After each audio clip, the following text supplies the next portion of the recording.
Hello, hello, hello, hello. Oh, welcome back to the coziest game ever. Planescape Torment. Yes, very cozy. Farming simulator. I farm money by killing bad guys. So yeah, farming simulator. Life simulator. I talked to a lady once and she already wants to fuck me. So life simulator.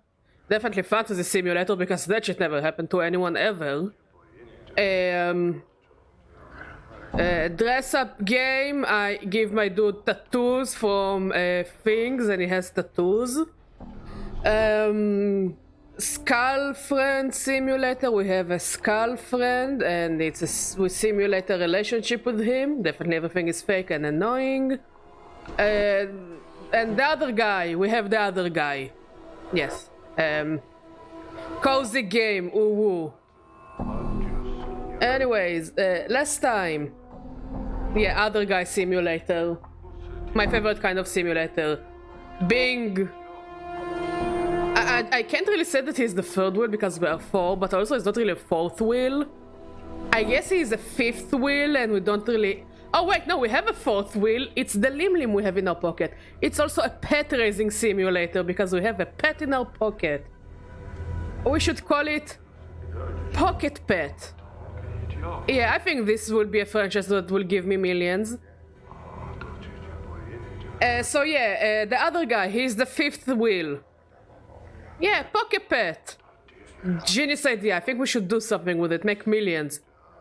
Make one of them like orange dragon, but not really a dragon, with fire from its ass, and it will make millions. I swear. I think I found a way to make easy money. Yes. Anyways, so we found Farod. We gave Farod whatever he was looking for. We found the journal, which wasn't really a journal. It was just slabs and the I forgot the name for it. It's sarcophagus. Yes, we found the sarcophagus. And the sarcophagus told us that do not trust Mort. But Mort is like, nah, dude, you can totally trust me, my dude. I'm so trustworthy, dude. I'm a cool skull guy, trust me. So we're like, yeah, sure. So we gave Farod whatever he was looking for. And in exchange, Farod gave us his daughter. And she tried to taste us. And then they almost fucked in front of the skull, who was totally okay with it, and in front of the other guy who didn't seem to give a shit. So from here we can deduce that the skull is a cock. You know, it's not me saying it, it's the game saying it. No shame, not shaming, not shaming. Badger is not shaming anyone.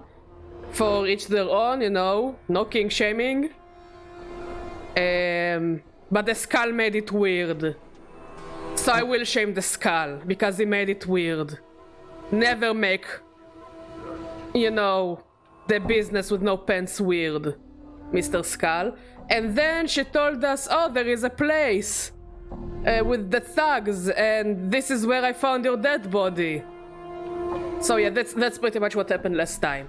And for 4 hours I was trying to figure out what to do, and somehow I managed to figure out what to do. So yeah, we're going to find out where we died. My favorite fun-time activity. Oh yeah, also we are technically with them, but not really. So now do with it what you will. And I think it was there? Also, how is our Lim doing? Amazing. Also, we have a head. I don't know if I can get rid of the head or not. Oh, and we have our intestines. I don't know how to put them back. So we have our intestines. Maybe we can sell them. Maybe someone out there really wants my intestines. And I will sell them. Hey, Azulama! Hey, Sweetie Bonsok! How you doing, buddies? How was your day?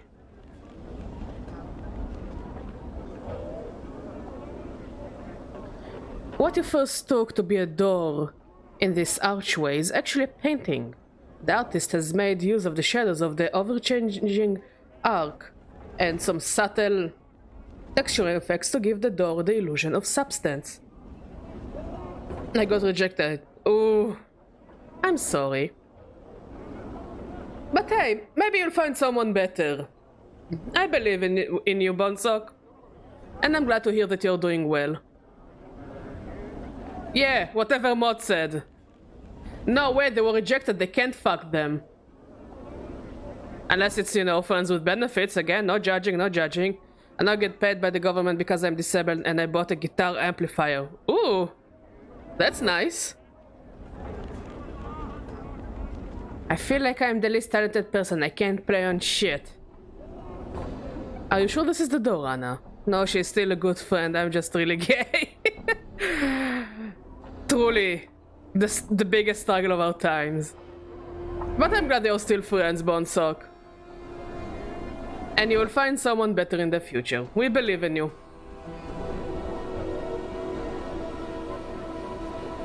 Of course it's the guitar part. Are you sure this is the door, Anna? Aye, it's been smeared with balmy paints from the starved dogs. It has. It's a real dog until you look at it. Then it turns into a painting. How did they do that? Anna shrugs. There's a stranger things in the plains. She suddenly frowns. You might as well ask how you got yourself out of the dead book after I was sure you were dead. So this door, I just don't look at it and then open it? Anna glances at the door and nods. That's the dark of it. If it can't be true, then I will do what you say. You just... Hold on! Anna stops you before you reach for the door. This is the only path I know to reach the place I found your corpse. But it's not the safest road, eh? Yeah, sure you're ready. I'm not here to play your minder. No matter what old Stutter Crush says. I mean, I'm immortal, so I'll be fine. The issue is you guys. You guys are very crunchy. What's beyond this door that is so dangerous? Chaos Man, Anna whispers. Balmy as they come, barking wild into the day and night, ready to either paint you with colors or crack your brain box with a chamber pot. Dangerous bloods there. If they're so dangerous, then how did you get through? Speaking of dressing up and going to the 24/7 market to get candy and alcohol. Do it! Do it! Do it for candy! If they're so I crept in nice and quiet like. Can't paint you or kill you when they can't see you. She looks you up and down with a frown. Doubt I can pull that twice with you around. Yeah, look right clumsy there. Yeah, do it!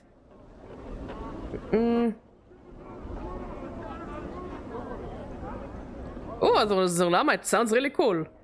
I think I tried Celeste and I was okay. And then I had to get good, and I don't like it when games force me to get good. I like to be shitty at video games. Honestly, yeah, it's kind of warm. We went to the market today, it was really hot. Like, it started cold, and then it was really, really, really hot. And I think I got a bit of a sunstroke. And now I'm fucking freezing, because I genuinely think I got a sunstroke. Yeah, it's the trends game. Stay behind me. Now let me open the door. You close your eyes, reach for the door, and fumble around. No surprise, you find the handle. With a slight tug, the door opens. A narrow passage leads into the building, and from within, you can hear distant howling. Time to head on. Yeah, I think you were better in that game than me.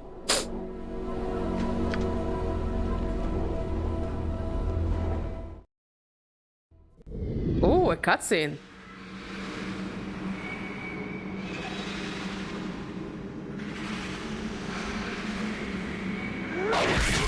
Oh yeah, the music was great. I also like the graphics.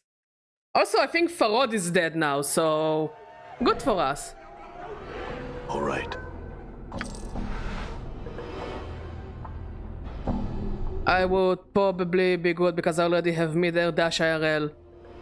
Wait, what?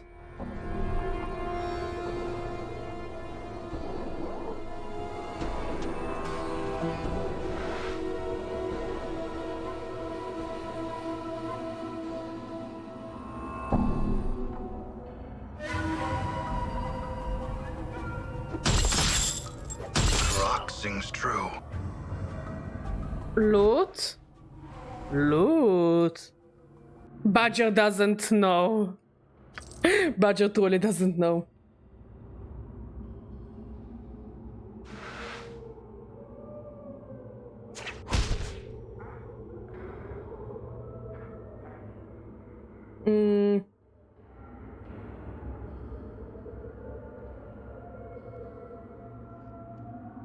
I'll take bandages.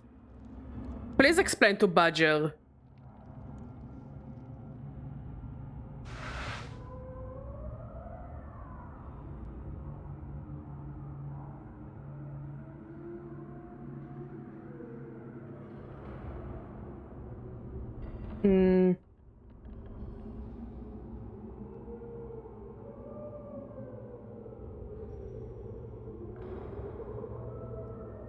You see a figure hidden amid the shadows in the corner of the room.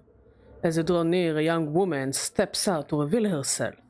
She is dressed in a loose-fitting tunic, which, together with her short cropped hair and slender frame, gives her a rather boyish appearance. I wouldn't go in there if I were you. She nods in the direction of the door to the south wall. In Celeste, you're playing a trans character? I know. In Celeste, you have mid-air dash? I know. But for all trans people have mid-air dash. Oh, okay. Yeah, makes sense to me. You're non-binary. Good for you, mate. Yeah, I also didn't know it was a trait of trans people. You know, I have some trans friends and none of them told me that they have the ability to do mid-air dash, so... You know... Maybe we weren't that good of friends anyway. Because if they were my friends, not only they would have told me that, they would have helped me with their mid-air dash. I'm very disappointed. Of course I'm getting the girl with the daddy issues. I had one conversation with her and she tried to fuck me. So I'm very, very confused. And also Maud seemed to be more into it than I was. Maybe trans stands for transportation and we just didn't know. Honestly, yes, maybe it stands for transformer. They can just... You know? Holy shit, trans people are fucking based. As we deal with my disabilities. Again, based. Also, legal don't have to wait in line anymore. Which is more based. Exactly, Optimus Pride.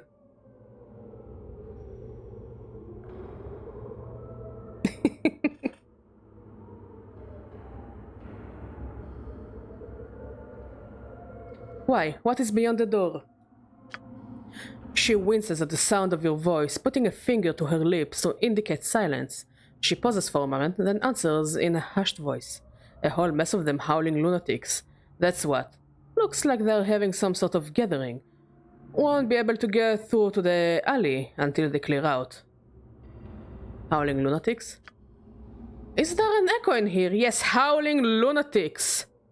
They belong to the Starved Dog Barking Gang, a band of barmy chaositect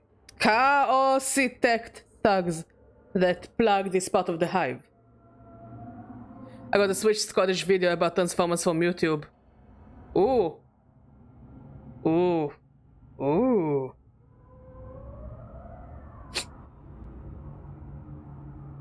You can put it on Discord if you want, or, you know, yeah, if you want.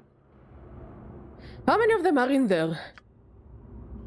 Yeah, Mod, can you time out? Yeah, we don't do links in chat, I'm sorry. I counted about a dozen of them. Of course I was peeking through a crack in the door. I went to a gay bar with a bunch of trans or gay friends, and one of them looked at me and he says, "Tall guy," while visibly panicking. I look over, the guy was really tall. My friend is really gay. How tall was he? How tall tall was he? That's my favorite part of the show. Holy shit! Did his mother birth him by parts? What the fuck? Sorry, I should have asked before, but it's okay. It's okay. It's okay. You don't have to be sorry. We're just being overly cautious. Whew. Mofo is fucking tall.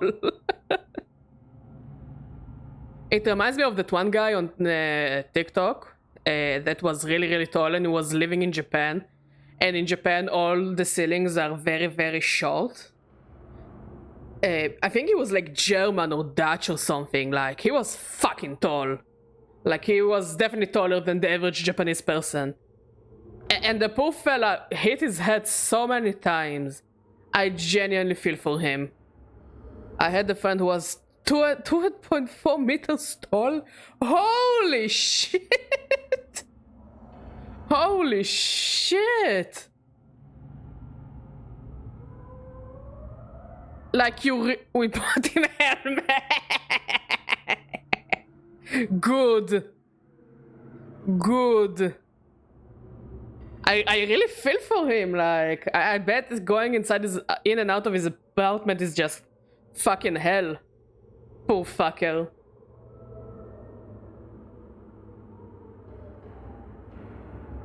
It doesn't know so. That's hardly a challenge.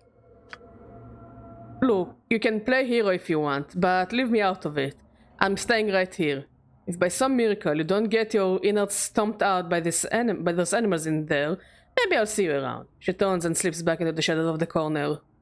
We actually had him measured a few times. And each time he got taller. On second thought, maybe I shouldn't go in there. What we're doing in Planescape now. We found the journal, I think. We found Farod, who was dead. And now Anna is going to show us where she found her dead body. The last time we died. So we're at the end of chapter 1, basically. And we still have a limb in our pocket.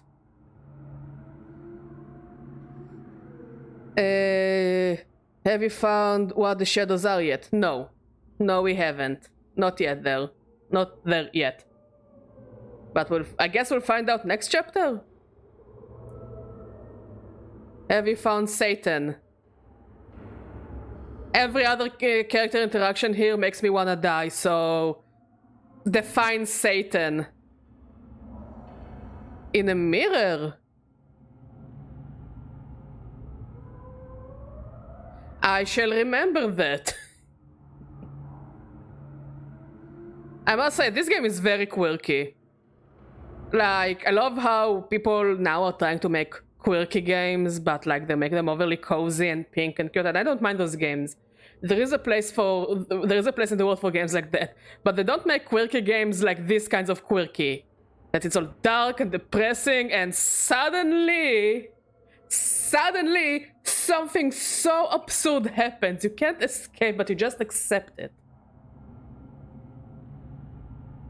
I'm the Satan of Ret. I must say, the rats in this game are kind of dicks. I don't like them.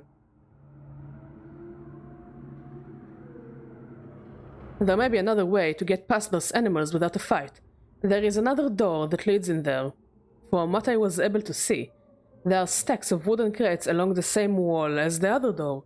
Maybe possible to sneak from that door to the exit on the other side of the room. There's only one problem. What would that be? I'm the cheese of cheeses. With the letters trans, you can spell trans red Satan.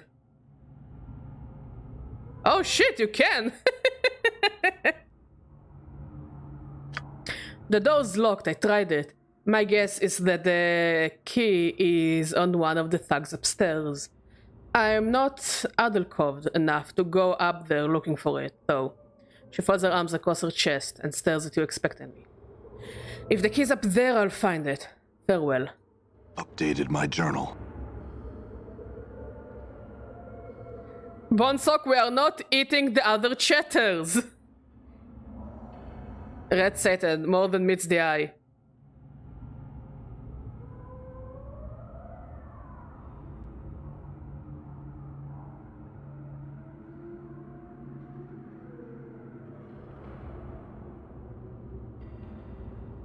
Yeah, I get it. No, I think my brain just broke again. I think I really got a sunstroke today, so my brain just needs a few moments to actually function.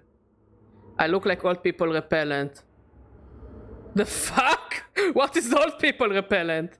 If you take the word translucent and add some letters and remove some, you will get the phrase, I have become cheese. God bless. I'll just take the juice without the alcohol. Women spelled wrong is yummy cheese.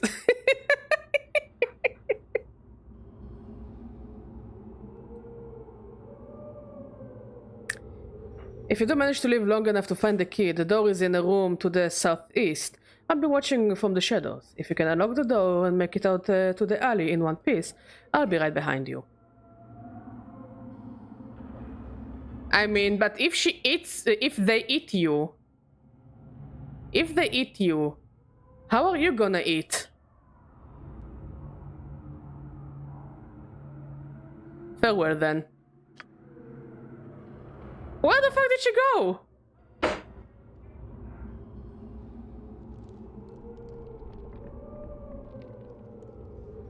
No, I think I have an abyssal pipe.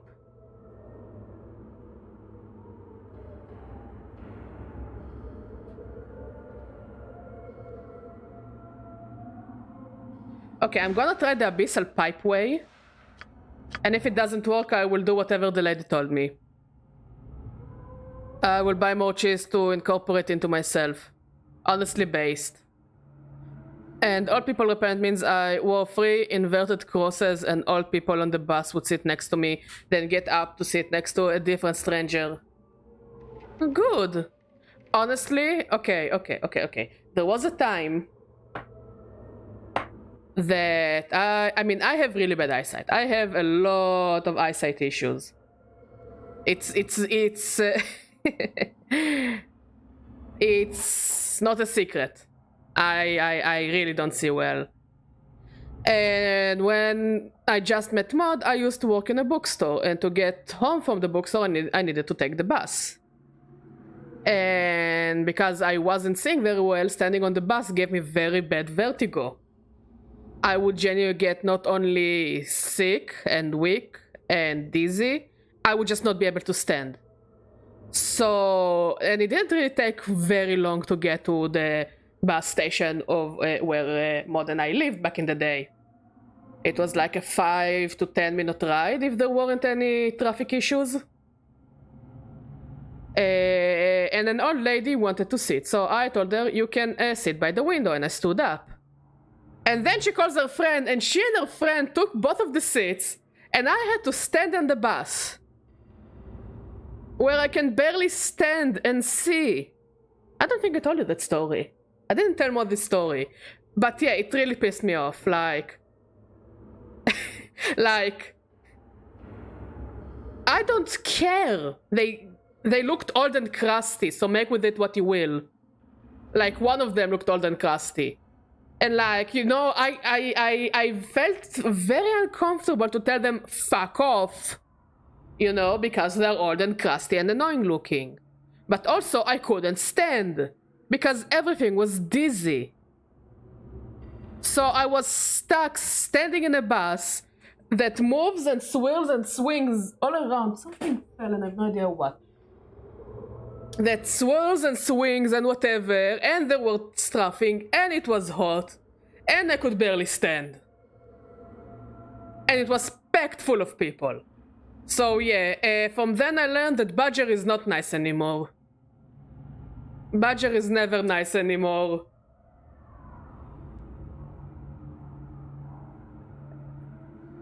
Yeah. So I guess I too need to be a old person repellent. Okay, let's try.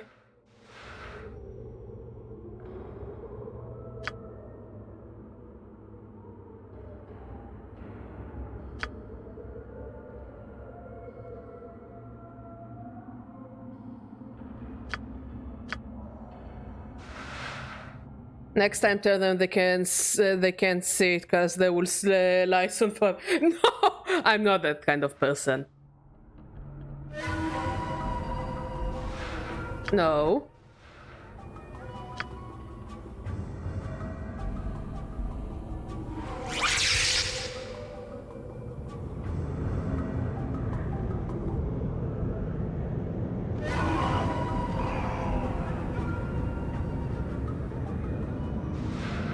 Okay, I think I have another one. Yes, I do.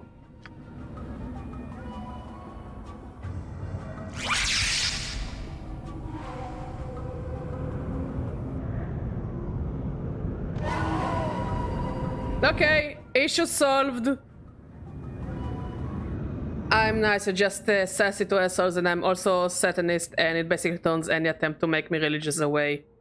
Which is good. Like, when I was in the army, my direct commander was, like, very obsessed with trying to make me go back to, you know, religious Judaism, and I was like, no, man, no, I'm not into that shit.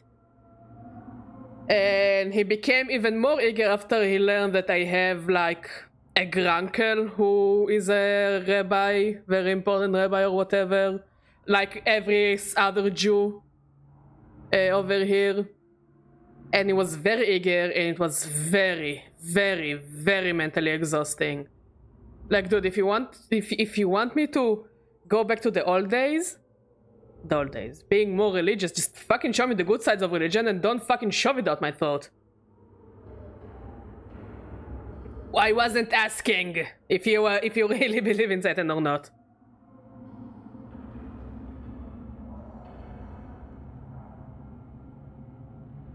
Ah, that's very lovely, Pyroli. That's really nice. I'm glad we can all be friends and lovely with one another. I feel like I could be considered to have either good or bad eyesight depending on how you want to view it. I feel like the view it is a very unintended pun. Honestly, I'm jealous. I'm fucking blind as a rat. Ooh. There are a lot of keys. I will take all the keys.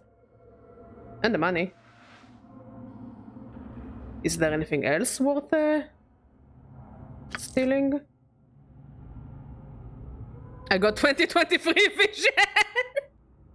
Don't throw the baby out with the bathwater. There is still wisdom in ancient scripture if you dust it off. I'm not saying there isn't. I'm not saying there isn't, Dark Gyps. I really not. I'm saying don't try to force it on me in a way that I feel like you are choking me. You know, I do believe there is a lot of wisdom in, you know, our book, okay? There is a lot to learn, for good and bad. There is a lot of interesting things there. Don't fucking choke me with it. You know? Two completely different things. And to each their own. And to each whatever makes them happy.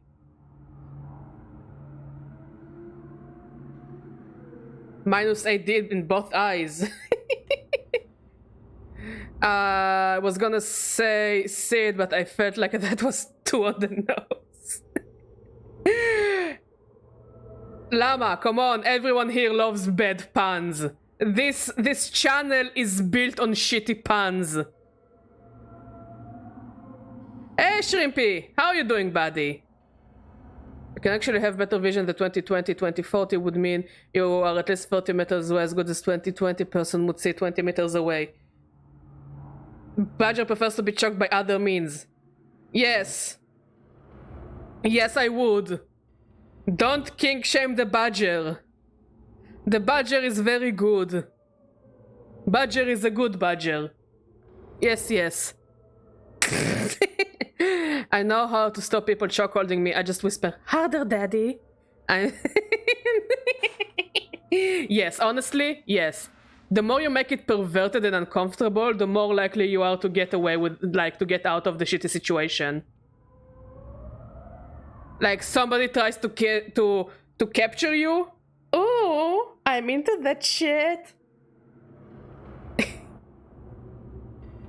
I need me one of those chokers that you pull on them and they choke you. I'm not a bottom, you are. I don't know, Bonesock. That's a very bottom behavior of you. I'm doing great, and Auntie scolded me, and same with my girlfriend because I started crying when I was with my nieces. Oh, no, it's okay to cry. Nobody's gonna blame you for crying.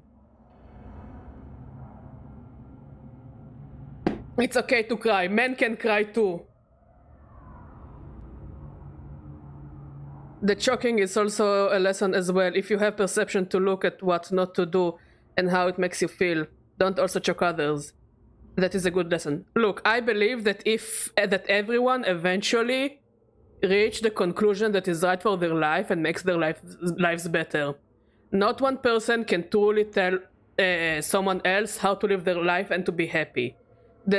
My lifestyle and the lifestyle I wish for myself and my husband is not necessarily good for other people. So it isn't the bottom you are. I know I'm a bottom. See, you're talking to me. Of course I'm a bottom. I know I'm a bottom. I'm not hiding the fact that I'm a bottom. Badger is a very proud bottom. And I have a very nice bottom. But that's a conversation for a different day. But more pyro wisdom. Have you ever tried sitting down with your kids, turning off the TV and hitting them? What the fuck?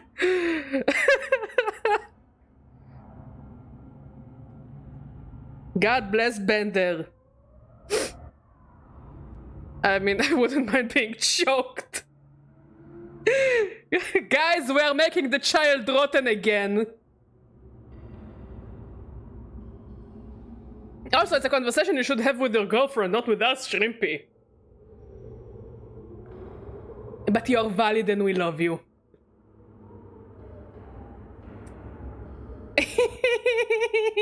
We are not judging. No kink shaming here.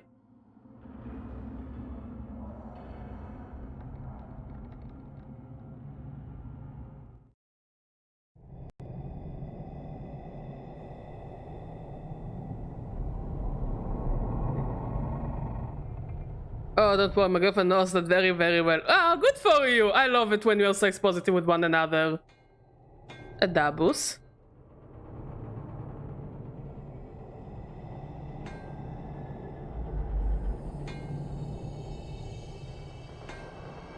I'm gone. Enter the room! Oh, that's a dead Dabus. I'm gonna loot his corpse. Just saying. Remember that there is a line between fetish and domestic violence, and it needs to be established shortly. Indeed. Pyroli is right. Fucking love having that and that as an alt account.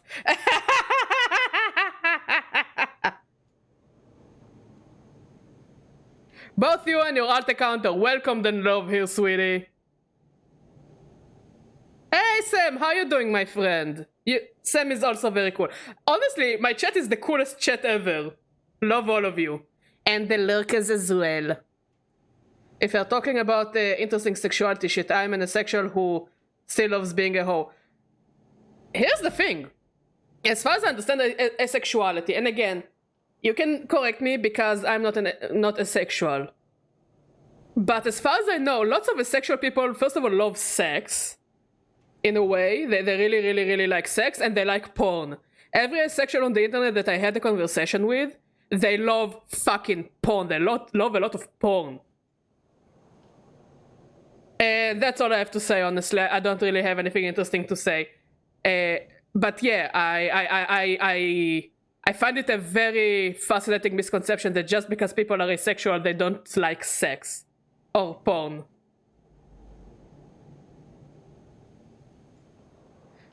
Don't mind me plowing the field with you then. Oh, already you're drunk? I'm not shaming more. Oh, I didn't know you drink a lot. I thought you took one shot. Drink as much as you want. It's the weekend. Nobody gives a shit. Good for you, sweetie. As long as everything is consensual and positive. Wait, I thought a sexual was not interested in sex. I have never felt a sexual attraction, so that's it. Again, it's like to each their own, Sam, you know? But yeah, every asexual I've known, they fucking love porn and sex. Like, you know? I've never felt sexual attraction, though, that's it. Made me remember the time I got drunk with my girlfriend and I didn't stop hugging her that night because I was drunk as heck. Oh, Shrimpy! Also, Shrimpy is the most wholesome and most lovely person here. He is holy and we should protect him. It means you don't feel sexual attraction, that's it. Whether you want sex is up to you. Yep, pretty much what I understand. Yes, yes. I feel like 50-year-old person really understand nothing about all the new sexuality or gender stuff. I swear I try. It's okay, Sam. Take your time, my friend. I'm unholy. I don't know, sweetie Bonesock. I thought everyone has a couple of holes ready to be busy. All right. Okay, before we take care of the corpse, let's loot the house. Loot the house. He has a hammer. Okay, can we interact with the corpse? I guess I'm holy then, yeah. We are all holy, one way or another.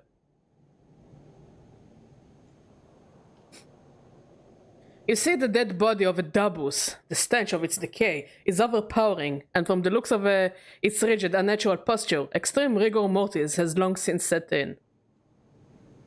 Now I kind of feel bad because my girlfriend is a bit on the horny side of things when drunk, and I was there just hugging her.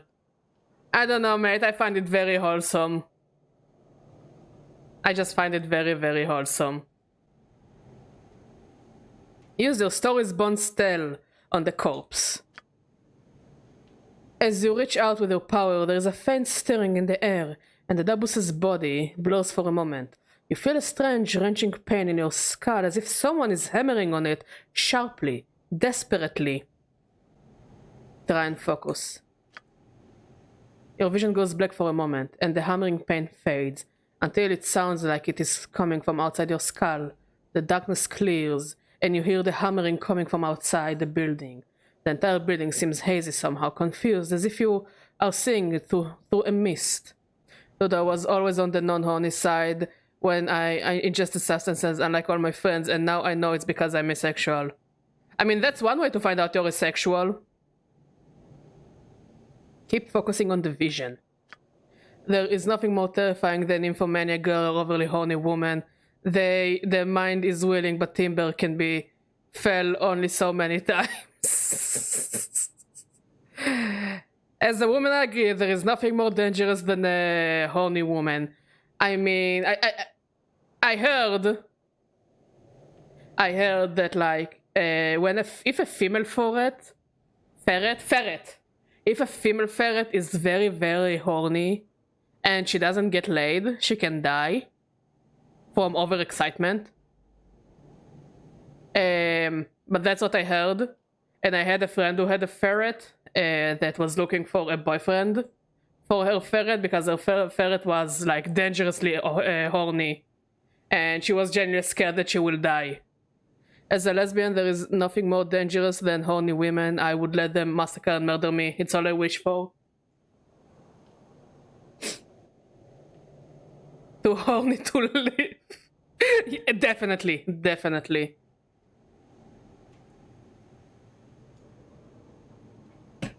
If she can kill me, that's attractive. Look, if this is how we go, this is how we go. We salute, and we sing the national anthem, and this is how we go. The hammering dies, and you suddenly see a spectral vision of the Dabus entering the building. As it does, the windows and the doors become like water. Suddenly, sitting over the entrance, the Dabus came through. The Dabus turns, pauses, and then begins a slow circuit of the room, examining the walls and hammering on each one once, as if testing it. No child trauma here. Definitely no childhood trauma. We're all fine. We're okay. I'm okay. Keep focusing on the vision. The Dabus completes its circuit of the room, then pauses by the door it once entered. It begins hammering, chipping away the stone, but with every blow, the wall repairs itself. The vision fades to black, and the hammering continues. First at a steady pace, then slower, then slower. Go play Baldur Gates free as Karlach, RPG muscle mommy. I really wanna play Baldur's Gate free. For all the wrong reasons. Look, the main reason, now, there are two reasons I want to play Baldur's Gate 3. One, I want to try the mod that adds all the other races to the game. And play as, I think they have the gun. Pee-pee.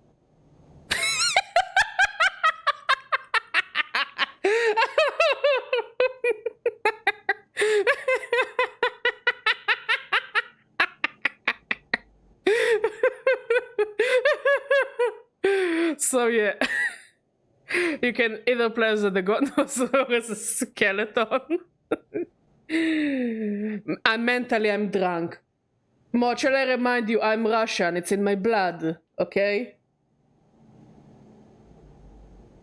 Good for you, sweetie, good for you. We're proud of you. So yeah, you can in the mod you can either play a dragon, or you can play a skeleton or other races, a kobold, and I know they're working on kenkus. And the sex scenes, by the way, work with the mod. So just imagine being a skeleton that plows through everything. And second reason is I want that orgy scene, okay? I want to get to that 5 people orgy scene. Or at least to fuck the Mind Flayer. Or both.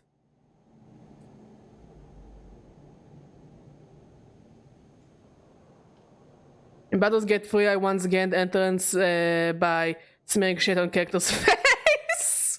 What the fuck?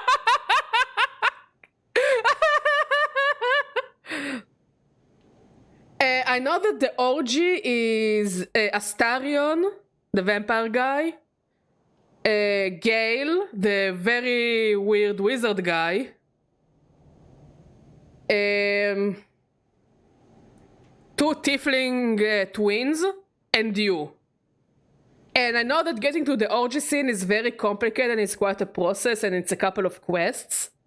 But you can reach the orgy scene. It's a 5-person orgy scene. I see Shrimp is like writing notes.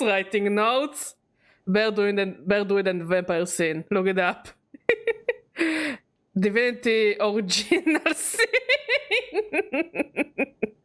I'm a vampire. I gotta find a bunch of satanists for an orgy IRL, to be honest. For real. I salute you, sweetie. You can do it. If you put your mind to it, you can do it. Remember, if you're horny, nothing can stop you. I can hear the furious scribbling even here.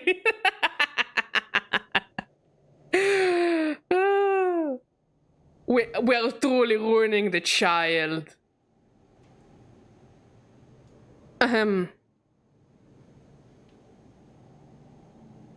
Keep focusing on the vision. Your vision clears as the hammering ends, and you're once again standing beside the corpse of the Dabus. It looks as if it withered away here, trapped in the building. What a fucking idiot, just leave.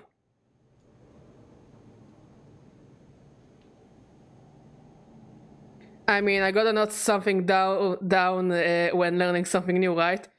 Shrimpy, you are truly the best student I could have ever asked for.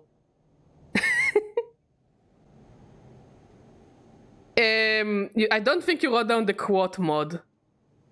Your own thin eyes are in Jesus. Honestly, yes, always. Leave the corpse of the Dabus. Let's take his hammer. Let's take the hammer. What's so special about the Dabus hammer?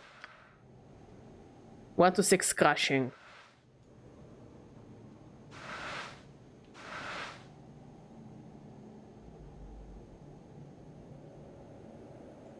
Just saw first 3 words you can see all the fine year 2024, and I saw wine, crabs, and marriage. Sweetie, anything but crabs. Anything but crabs. My teacher doesn't like me at all because I just sleep in class most of the time. Honestly, yeah, if class was interesting, you wouldn't sleep in it. Duh. I had a breakup 2 months ago, what do you mean? I mean, 2024 is like a whole year, you know, so you can get married in 2024.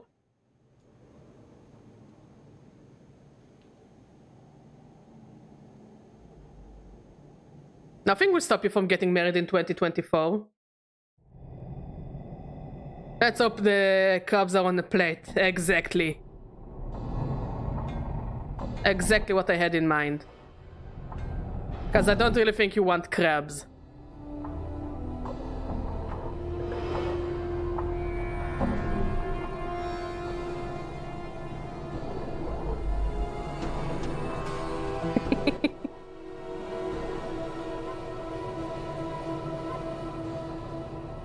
I mean, again, 2024 is 12 months, so in 3 months you don't get engaged, but like you have the rest of the year.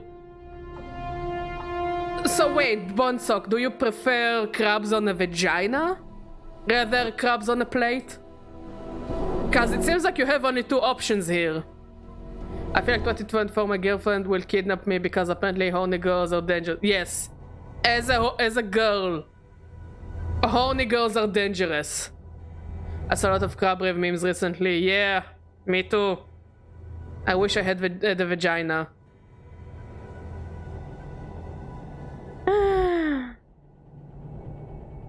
Cause that one guy. Yeah, the guy.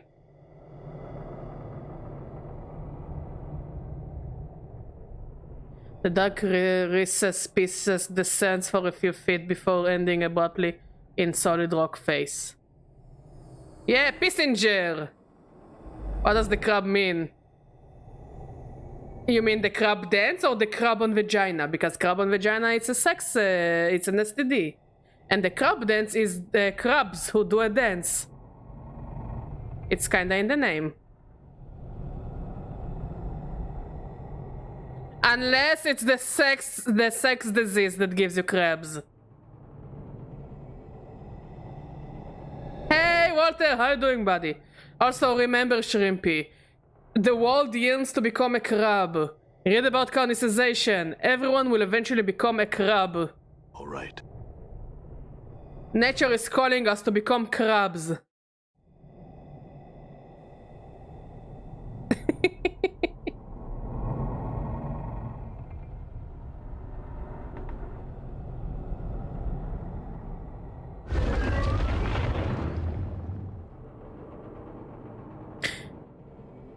You stare in awe at the bizarre spectacle before you.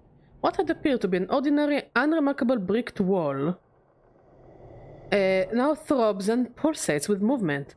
The wall expands with curious elasticity, heaving outward as if some unseen force were trying to push its way through the barrier from the other side.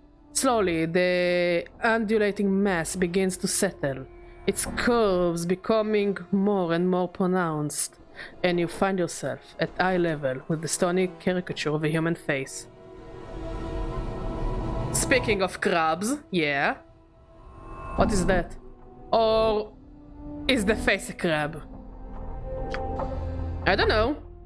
Anna stares at the face in disbelief, her hands nervously fingering her dagger. But I'm for living for we find out, eh? Don't bonk me! I'm a good badger. I'm a very well educated badger. Just my education is on. Not just yet, there is something. You're not my supervisor. I am not a supervisor. I am just a neighborhood friendly badger.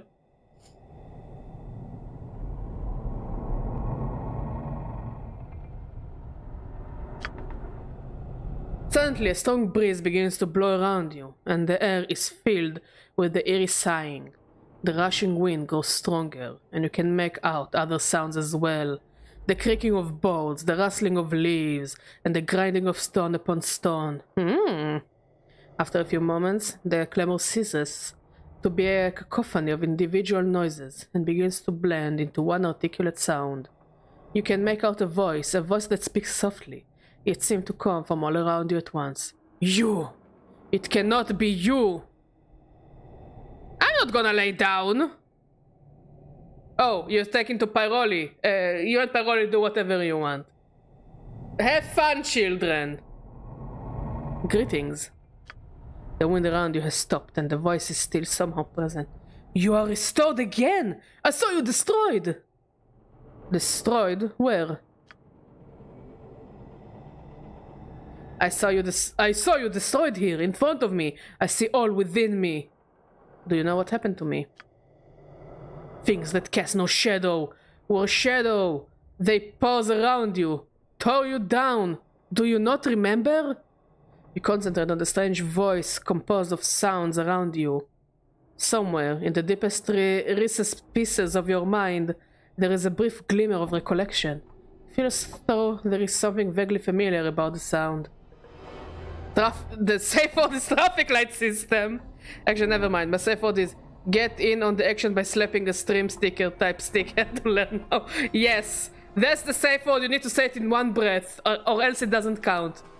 Let me call 1-800 Cthulhu and we can start. I am proud of you, children. I'm saluting you. I'm proud of all of you. Close your eyes and try to remember. Oh, it's me!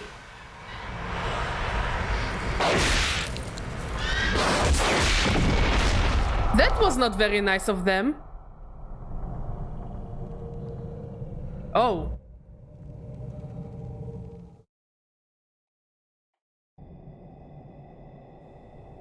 Yes, you remember. The voice of the alley rings in your ears, scattering the images from your mind and returning you back to the present. Destroyed, as soon as I shall be. I cannot delay division much longer. Pressure builds, soon stones will crumble, and the floating ones will repair me to destruction. I don't understand.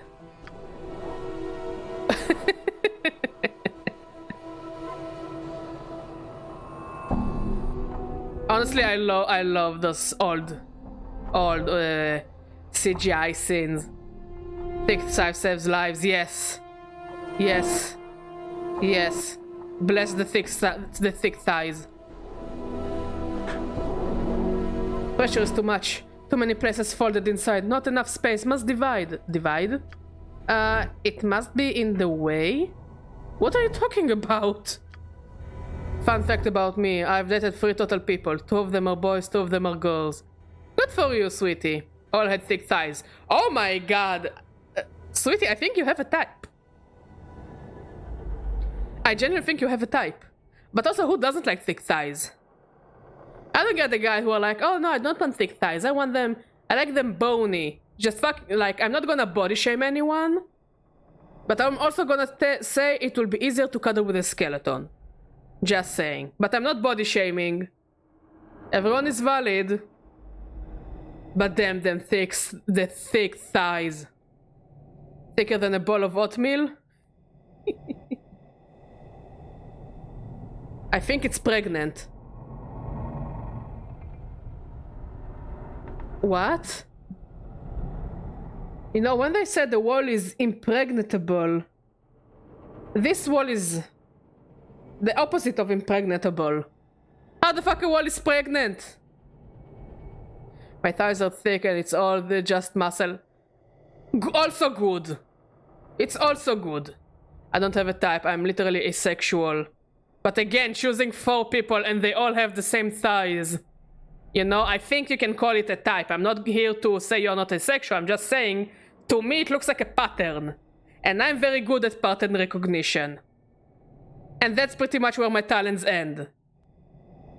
I do get attracted to certain personalities. Mod, please enlighten me. Are big thighs count as a personality trait? But consider this, if you're done with a scaly type person, it's tough and like hugging a radiator.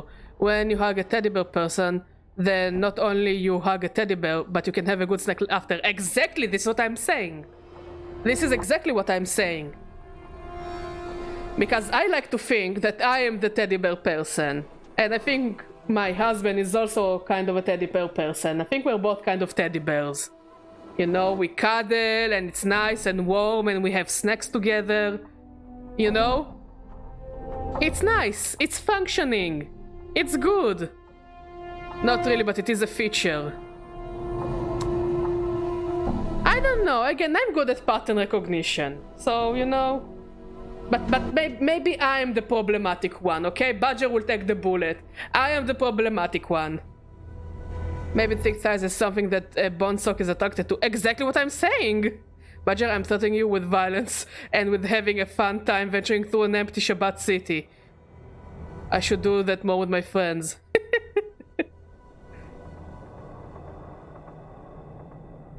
Joke's on you, I'm into that shit. Oh no, the state is pregnant. Which one of you did it? I'm not the father.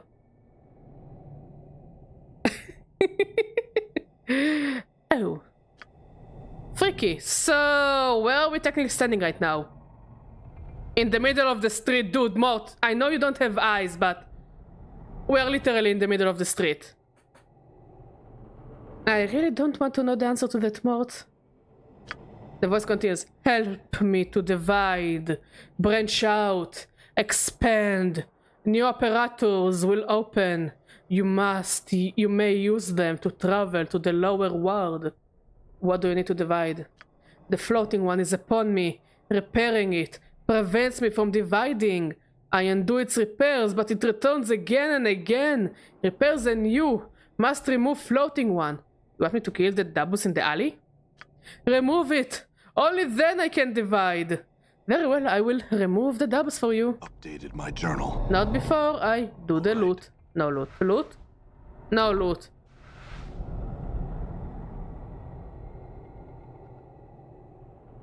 Wait, let's talk to Anna. Aye? What is it you want then? Thinking about it now, it's not so bad to prefer having a partner that's older than you, right? No. Look, as long as nobody is grooming one another, like you're dating literally an adult.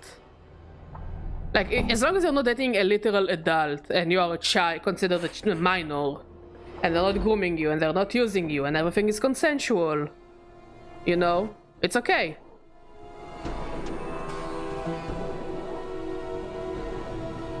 And as long as you're comfortable with one another, you know. But you also need to learn to recognize the signs if some things are breaching your boundaries. You know? I mean, just because your partner doesn't mean that you don't put them boundaries. They also need to have boundaries. So as long as they respect you and your boundaries, and nobody's grooming one another, no one is abusing one another, and everything is consensual, all is cool. I had a question about how you found my body. What? Well, what were you doing looking for bodies in the pregnant alley? I mean, you would have had to creep your way through the tenement, then past the doubles to get here. And the place isn't even heavily trafficked as the rest of the hive. So why would you even look for bodies there? Anna shrugs. The rest of the hive is picked clean. It is. Gotta find new spots to poach deaders, you do. As Anna speaks, you feel a crawling sensation in the back of your skull and you suddenly realize she's lying to you. Are you sure, Anna? There must be something in your tone because it stops Anna's tale dead for a moment. Then it resumes, a little slower than before. I think. She frowns and she seems a little uncertain. I don't usually go there to scrap deaders. I don't.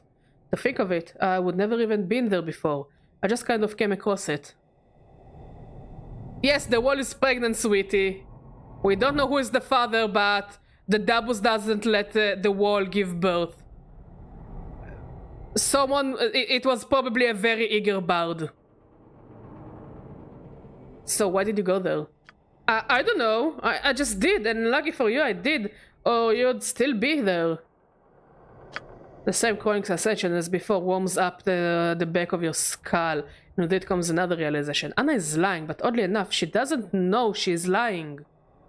What I wouldn't do to be that wall. Do you really wanna have a sexual intercourse with a bard? Do you know where that pee-pee has been? I just saved environment again. Good for you, Pyroli. I'm proud of you. It reminds me of that one meme of like Bard Bard proposes to girl, gives her a ring, ring gives girl +1 wisdom, girl refuses to marry the bard. I'm proud of you, Pyroli? Question mark? As a musician, I totally get bitches. Look, you just didn't put your points in the right skills. You know? You just need to go to an annoying person and go vicious mockery. And then all the girls like you, I think. I don't know, I never played a bard. I like the classes where I can punch things in the face. And get bitches that way. Anna, were you compelled to go there? Is that how you found me? Updated my journal. I'm attractive as fuck and I'm cool and I'm single. Truly depressing. Again, 2024 is around the corner. Maybe things will change. She nods slowly. Mayhap? She gives a half-hearted shrug. It wasn't one of my usual hunts, but I couldn't help myself. I just wanted to see what was there that day. And there you were, dead as a timber. She pauses. You were like a lodestone. You were. I don't know how that led me to find you. Get married 2024, I guess. We believe in you. Yes, Kitty, you had a little snap. You had a little nappy nap. Curious, I had some other questions.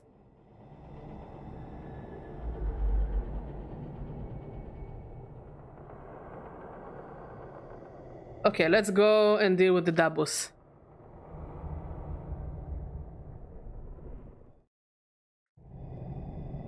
So do we kill the Dabus or do we just talk to the Dabus?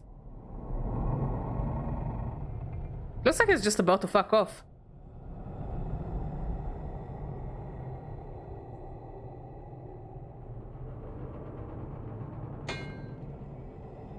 I think my girlfriend liked me because she's taller than me and we would sometimes be asked if we're siblings. I don't think that's hot. Just play rock, paper, scissors. If marriage papers don't work, threaten people with the rock. If not, just use sharp scissors to threaten people. Hashtag relationship goals? You see a Dabus. It is dressed in long flowing robes and is floating slightly above the ground. Greetings. It turns to face you, and a series of symbols appear around its head. I must attend to my duties. No time to speak. Understand, I just thought you should know that I discovered the body of a Dabus in the alley. This makes family tree a circle. Just like the British! Okay, so if you want to be a British, this is what you gotta do! Why would you want to be British? That was Lucia the too big rip FRFR with all those stones and brick and bullets so crushing what I wouldn't give to get myself into there. I would maybe die, but that doesn't matter because I'd achieve peak happiness. My god, I'm in love for the immense grip of all. Good for you, Bachet. Genuinely. Good for you, Bachet. You don't speak much, but when you speak, those are truly pearls of wisdom. Hashtag Bachet wall shipping. Small confession, I thought for the longest time Vicious Smoker wasn't real and just a joke spell in homebrew campaigns I saw. Oh no, I think Mod killed some creatures with Vicious Mockery when he played the Bard. I guess whatever works, then do it. But Chet never lies. I will believe 99.9% of things that Bachet says.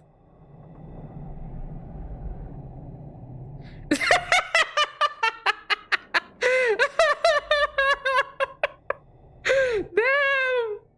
I had the feeling that Bonsok is in it. I think Bonsok is fine. It means that you should use punctuation marks. I killed a spider person with Tobey Maguire was better. Oh yeah, I remember it. That was truly vicious.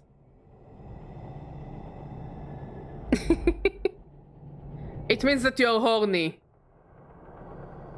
When animals going to hit, it means that animals are horny. Very horny. I purposely didn't use punctuation. It meant to be a single breath. Again, people are laughing. People are having... I think Pyroli was also kidding about it, but okay.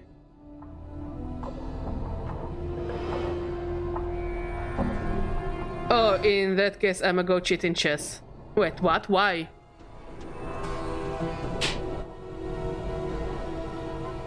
Oh, I get it.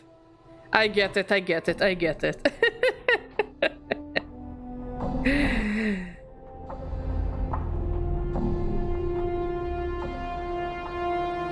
Oh my, people are truly hitting on one another in chat. Good for you guys, good for you. I'm proud of you guys.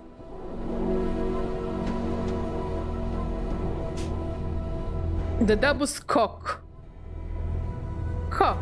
I'm too small brain to get any chess jokes. So okay, so there was that one chess game. I'm explaining to you, Shrimpy.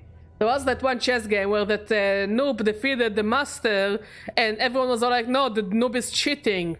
But like, how did he cheat? So eventually they came to the conclusion that he had a butt plug or a vibrator in his ass that helped him cheat. That's basically it. That's the gist of it. We will switch the mode from rook to knight e4 to sledgehammer.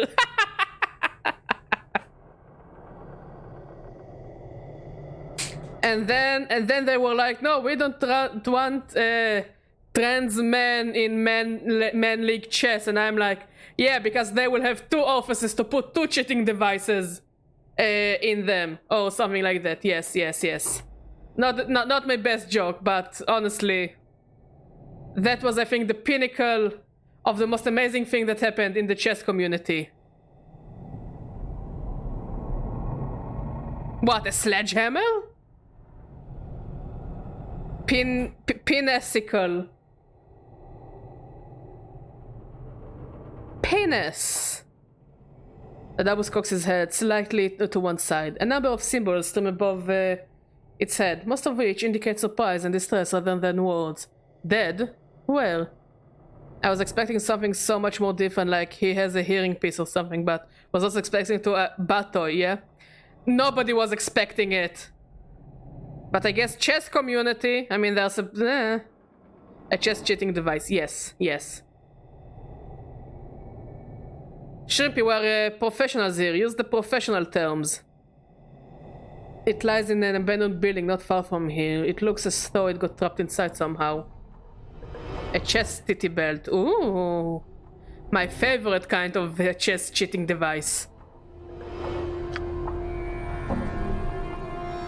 Nobody expects the Spanish Inquisition. Shrimpy, you will learn. It's okay. We're giving you the helper wheels, the baby wheels, the wheels you put on the bicycle to help people ride the bicycle. Imagine actually having titties. Do you want some?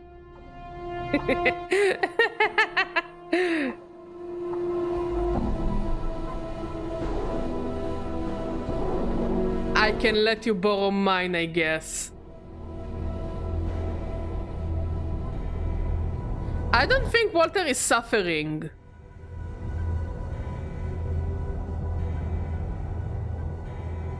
Okay, sure. But don't sweat in them. No, don't sweat in the titties. I like them sweat free.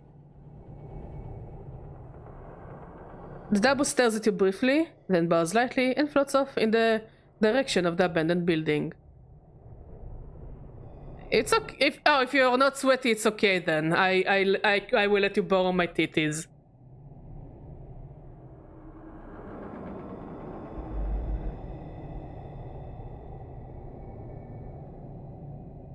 Farewell. Okay. We got rid of the Dabus. I rarely get humidity unless I wear my sports bra. Humidity. Have you forgotten to ask someone? Whom? You? Oh, okay, mod doesn't allow me to let other people borrow my titties. I'm sorry. I'm sorry, mod. You forgive me? Okay. Chaos Kitty! Also, Chaos Kitty probably won't let me let any other people borrow my titties. After we removed her gallbladder, she has been very cuddly and very big fan of my tits. Ah! No, don't bite me! Cats, am I right?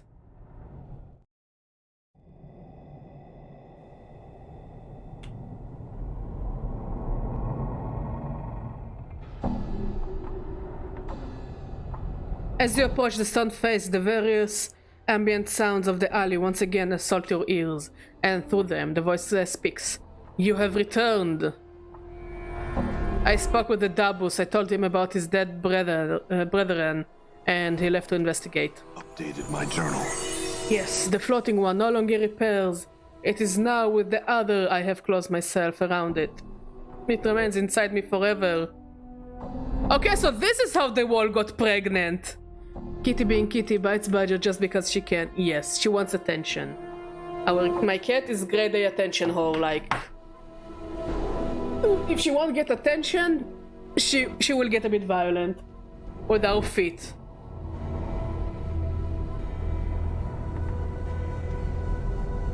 So yeah, I guess this is how the wall is pregnant. She just traps people inside her. I'm an attention whore and a whore. I'm superior. Good for you, Bonsock. I see. Now that it's trapped, you can divide without interference, right? Still can divide. Too weak. Cannot undo floating one's repairs. Its changes must be reversed before I can divide. You must undo the floating one repairs for me. I need to undo the Dabus changes. How? What's a whore?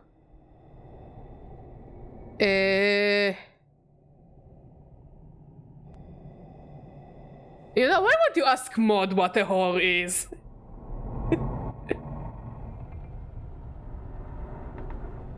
Seek out the parts of me.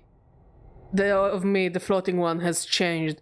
Reverse the changes. Undo the repairs. Must be exact, precise. Only then can I divide. There, I find and reverse the repairs for you.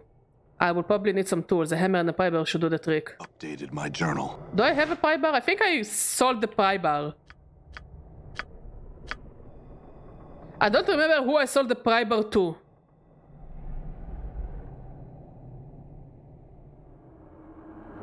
Oh, okay. We can find one in the placey place. Thank you, Mod. Literally prostitute in this sense, someone who really likes having sex, like with a lot of main paper. But we are not shaming those people, we are cool with it anyways. We are not judging anyone. Alright. Sex is good, yo. Please don't be a whore for the wall. Alright. Okay, let's go and look for a pry bar.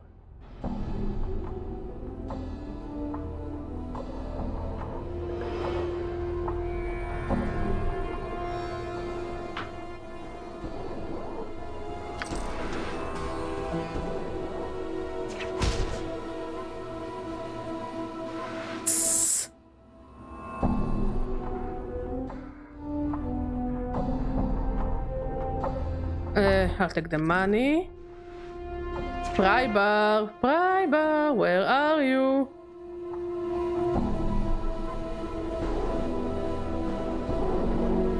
Oh, baddies. I mean, people find ways to be happy, I guess. I'm sorry, I don't know anything. It's okay! Nobody is judging you, my friend.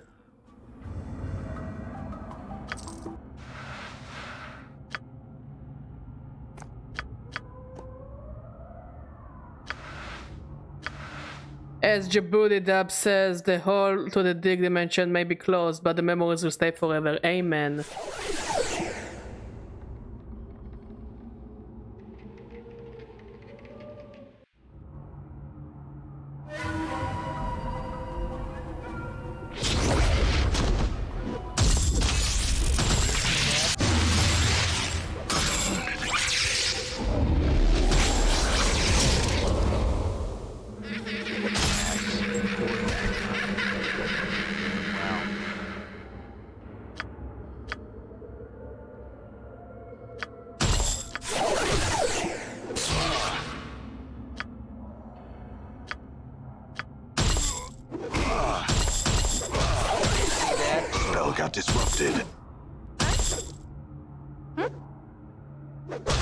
Ready. Damn it! I'm here.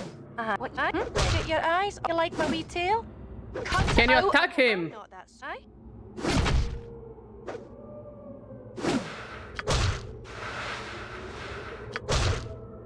Did you see that? Hey, Cozy, how are you doing?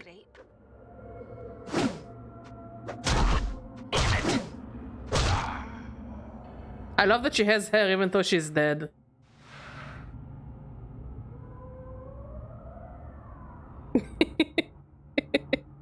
How are you doing, buddy? Yeah, you came into the most fascinating conversation a person could be in.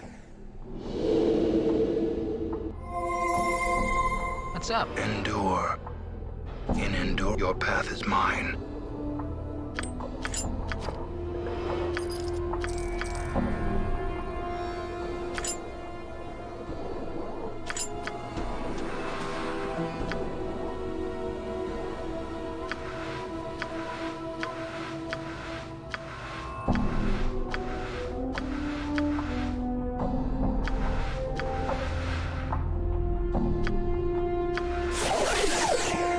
Okay, when was the last time I saved?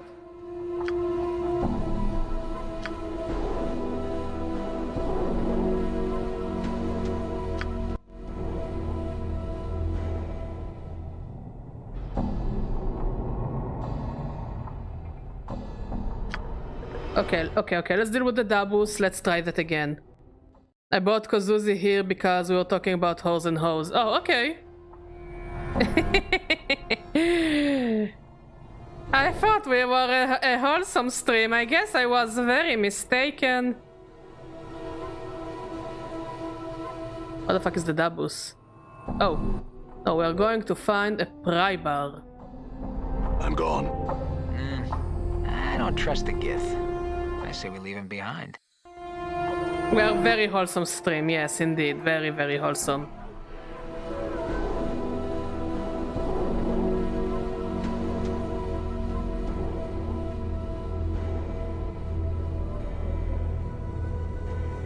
Done.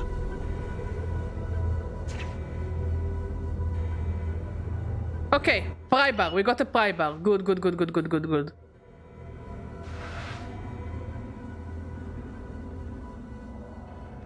Yeah, I guess you're correct, Kozui. I'm mentally preparing to get candy and alcohol. I believe in you. You can do it. You can do it, my friend.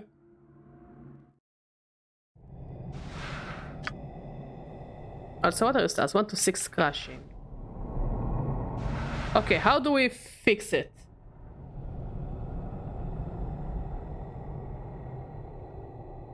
Done. Okay, that's one. And there should be a second one somewhere.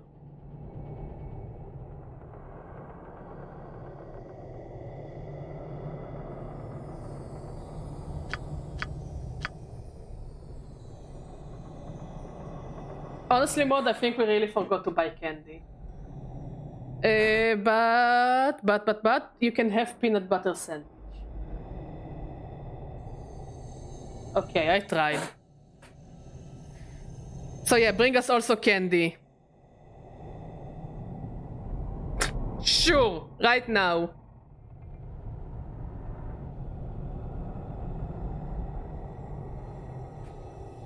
Okay, the game tells me to give everything I have to everything Mort has and take it away. Okay, it has nothing. Besides the thief. You can keep the thief. Sure. You know what? Sure. Right now I'm teleporting to Jerusalem. I do it my little fancy dancey dance.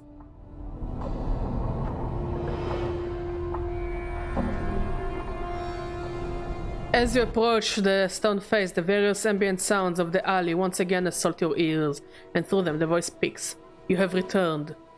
The Odyssey or the Iliad? I would rather read Sweetie buys candy and alcohol. Yes, it is a badger. Who would have thought? What candies do you guys get? Because when I drink I have no candies and just use other drinks as a chaser. I don't know. All kinds of candy, whatever my hands can reach. I don't eat candy, but I've been drinking alcohol since I was 8. I started drinking I think when I was 12, but again my parents tried to teach me how to drink so I won't get drunk at parties, and now I barely drink at all. Gummy worms go good with hard liquor. I just whatever my hand reaches, this is what I will eat. I'm not picky. For me, when I was 16, my mom was conservative. Oh, I see. I have reversed the repairs you have asked. Yes, all is in order. I'm grateful. Again, the wind begins to blow around you, this time with fierce intensity. The omnipresent sound of the alley begins to increase in volume until the soft murmur of the voice is nearly drowned out by ensuing racket. Now you must go. Division begins. The way is now open to you. She said when I was 18 I shouldn't drink. I did it anyways. Can't spell conservatives without cum. Go vegan gummy worms. Go vegan cummy worms, maybe? But well then. Updated my journal. I hadn't had alcohol personally. You don't have to, you know, whenever you want.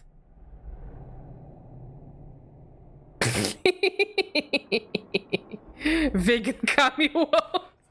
I think I unlocked something. The stone face before you begins to transform once again, its mass shifting and rolling as you look on. The entire wall seems to melt before your eyes, exposing a narrow passageway beyond. The ground underfoot suddenly begins to rock violently, and the soft sighing of the wind intensifies to a more urgent, more human-like moaning.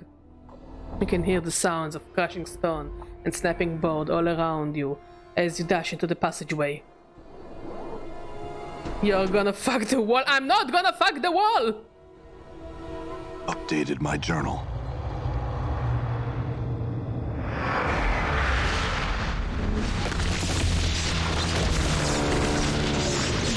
This is normal. Nobody's gonna fuck the wall! Again, this is normal.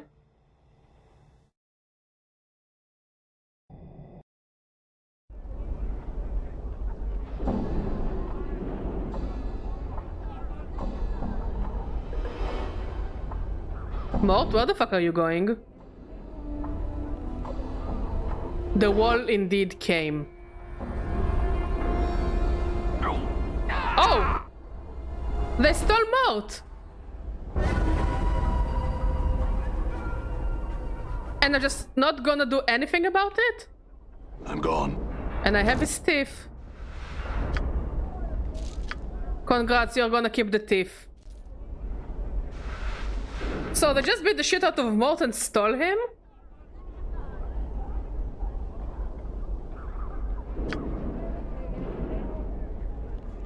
I have teeth. I just got better comedy. They stole Burger King head.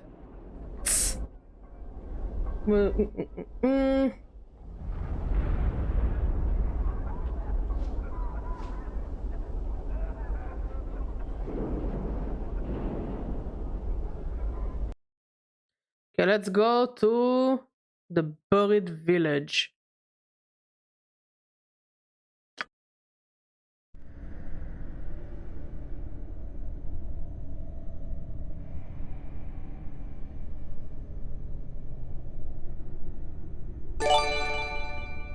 Yo, Llama, thank you for the sub. Oh wait, no. Kozui, thank you for the gifted sub. I really appreciate it. Have fun with the sub, Llama. I really appreciate my friend. And thank you for your own sub, Kozui. I also really appreciate it. Yeah, dancing demons. Woo, woo. What alcohol should I buy?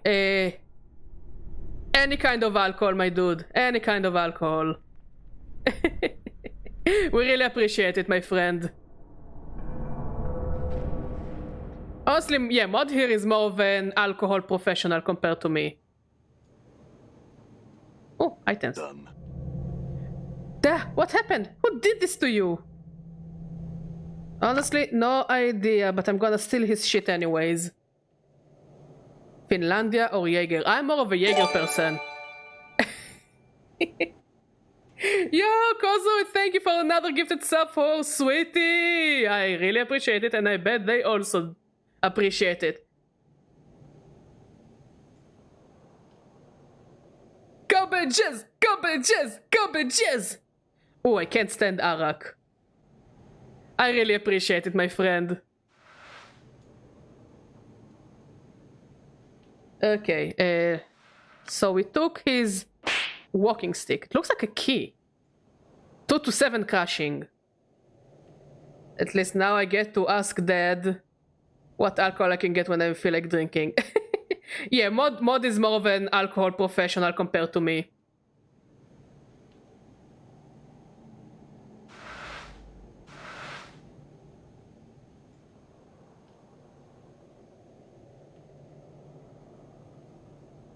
Gonna go kill my legs with 6, gonna leave the stream on my PC though. I appreciate Kazooie. We're gonna stream for quite a while, so when you return we will probably still be streaming. Fidge has a reputation, but it's great. I like Fidge. I really like Fidge. As you approach the archway, it begins to shimmer faintly. You notice that Farod's crutch emits a similar glow. Touch the archway with the crutch.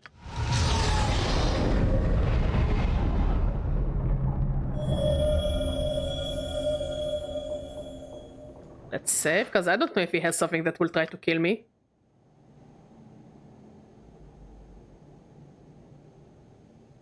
How the fuck do I get down? Oh, okay.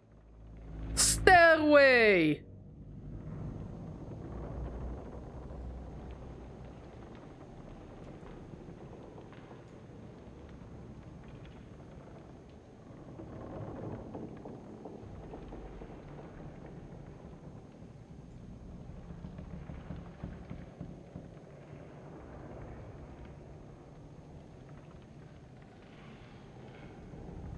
All right.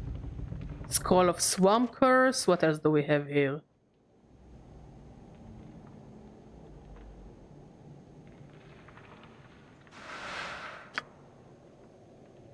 Do you wanna learn it? Yes, yes you do.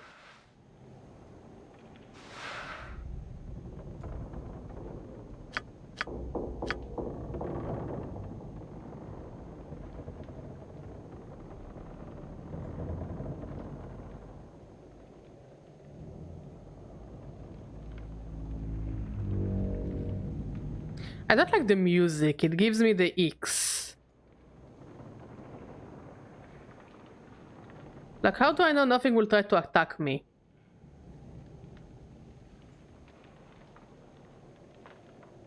Segmented earring.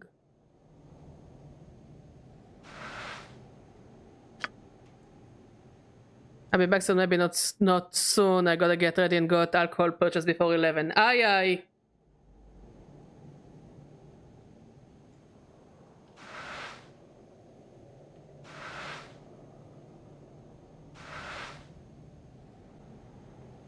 And I'll take this.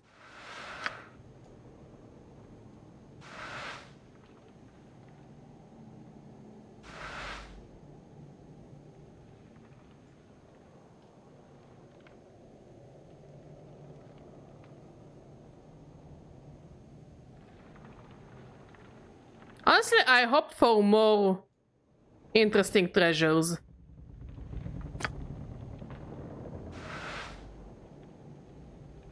Honestly, I'm kind of disappointed in Farod. I really hope for something more interesting.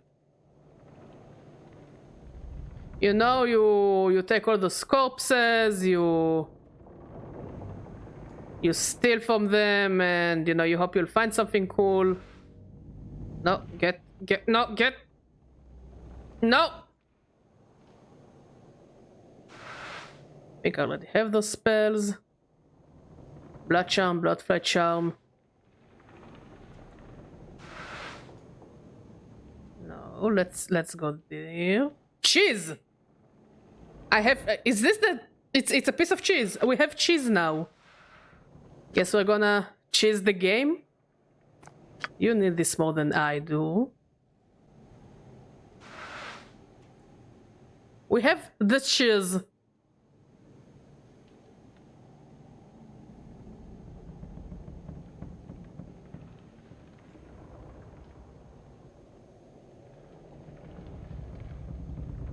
How the fuck do I return? No, seriously, how the fuck do I return?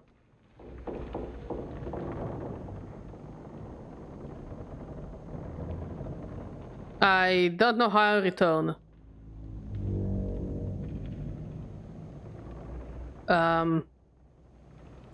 That's a bit awkward.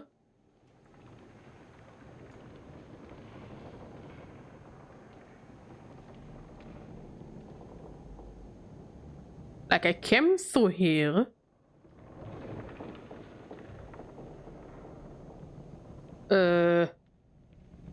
This is really awkward.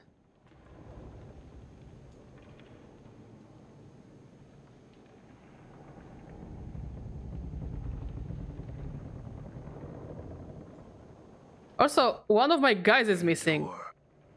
In enduring, grow strong. Maybe now we can leave?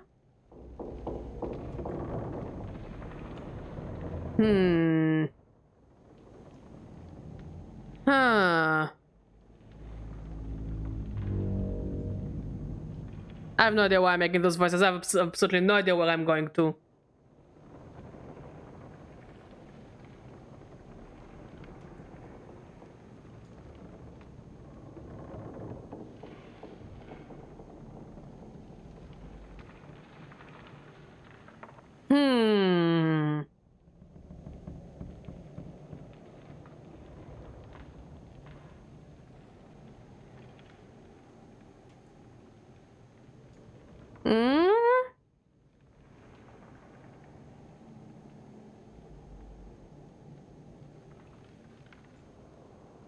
Oh, okay. We're out!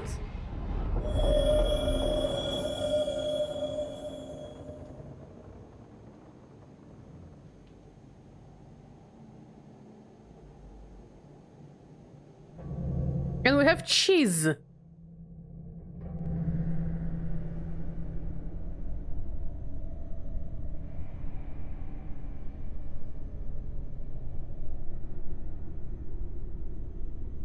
I also find surprising that nobody cares that Farod dies. Or maybe nobody knows that Farod dies? Nobody knows Farod dies yet. Died yet.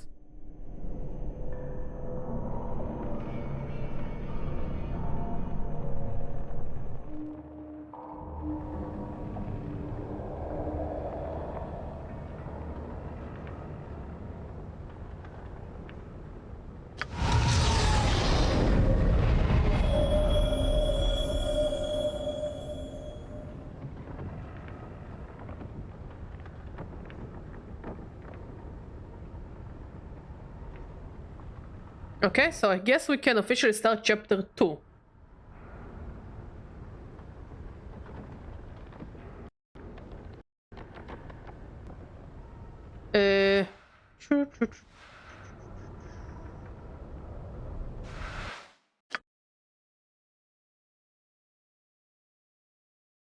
So I guess I need to go to the exit to leave? Like to use the fast travel?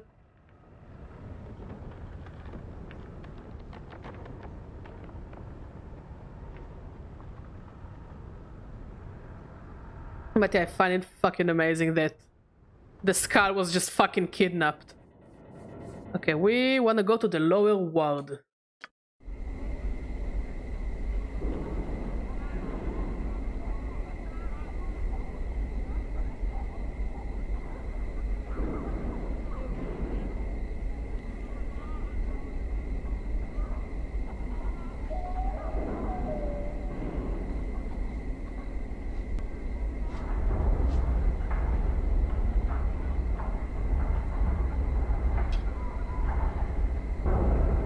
You see a middle-aged man wearing dusty clothes. He does not appear to be in the best of health. His skin is pale yellow, and you see an occasional pustule along his arms. Greetings. He turns and glances at you from behind the hollow eyes. His eyes narrow in suspicion as he continues to glance around. What do you want? His voice is raspy. I have some questions.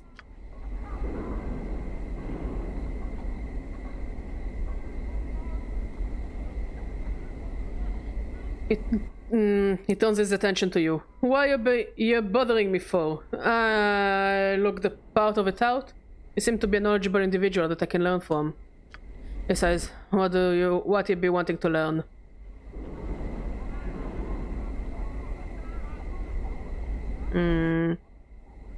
I want to be a better warrior. Can you help me better my skills? Well, what exactly do you want training in? Can you tell me if I'm ready for more instruction? I think I could teach you a bit more. I'm ready. What can you teach me?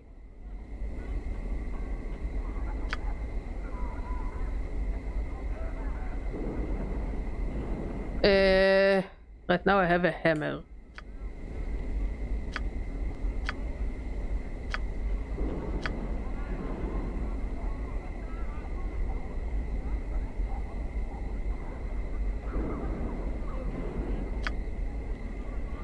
I had a skull and it's been stolen from me. Do you know anyone who would do such a thing?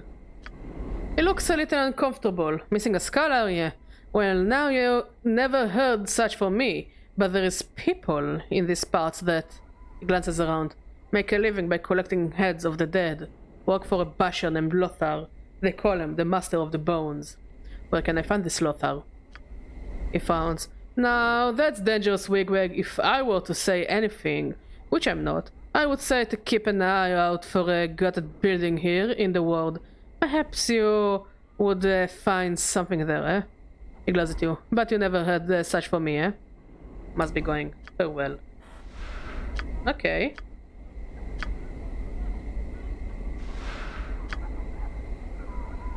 Okay, we are still neutral good.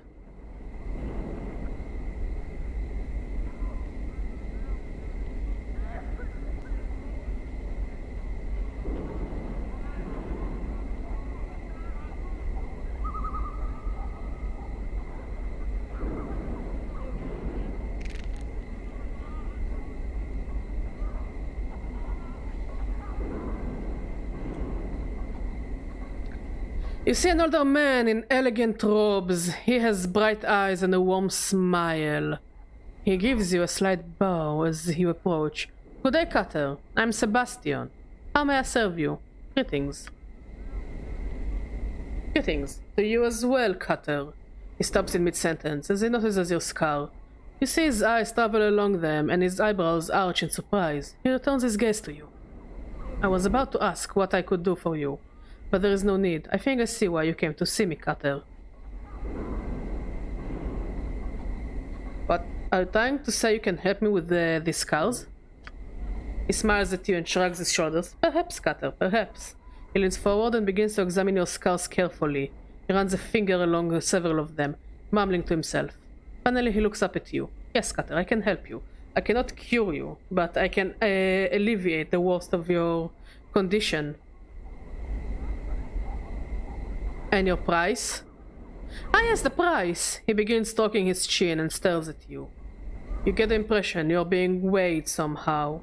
He seems to come to some sort of a decision. I have a job that I think you could perform. Go on.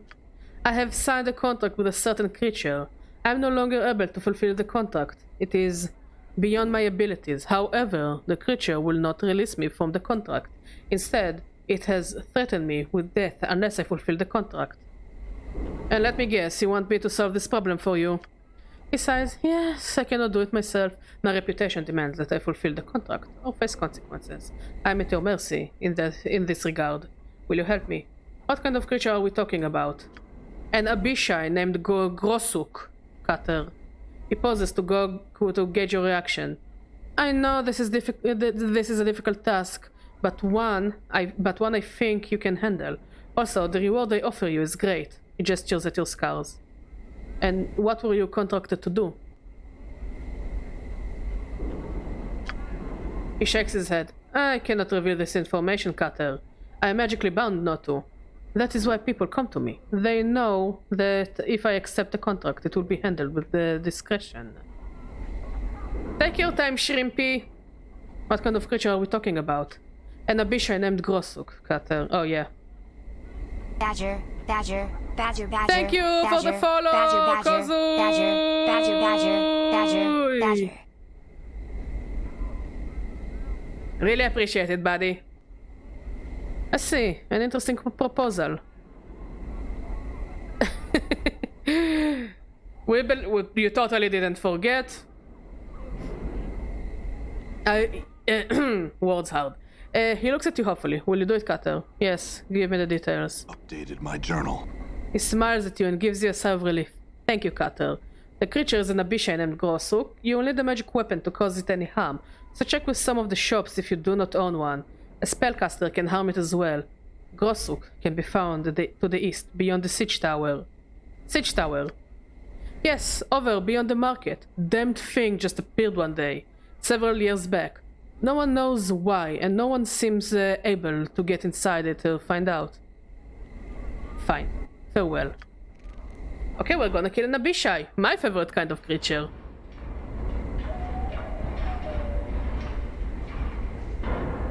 Let's ask him as...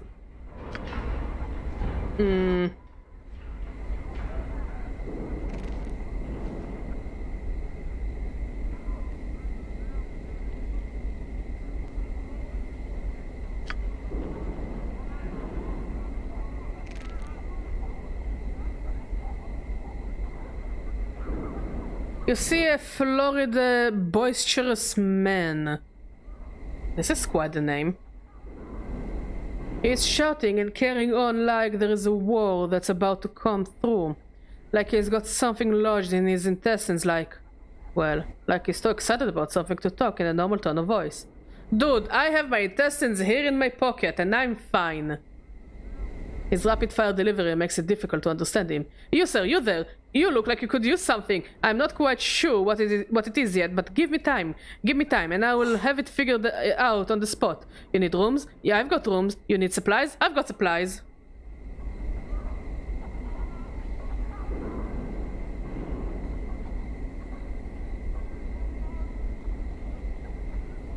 What are you selling?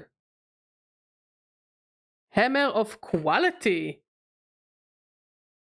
It's a hammer, all right. We are looking for this cheese with poison. Did I buy it?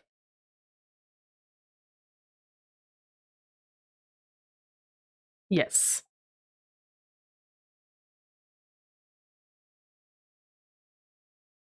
I still don't understand what I need to do with my pet Lim Lim. I hope I don't need to kill it or something, because if I need to kill it, I'll be very sad. Also, identify my shit. If I'm already paying you.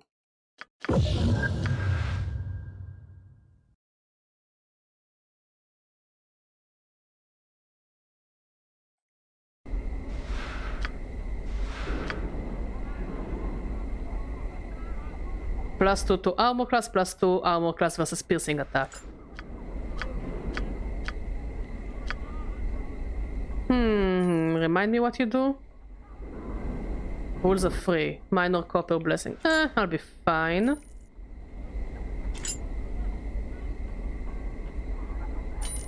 I think the non-poison piece of cheese you can hold.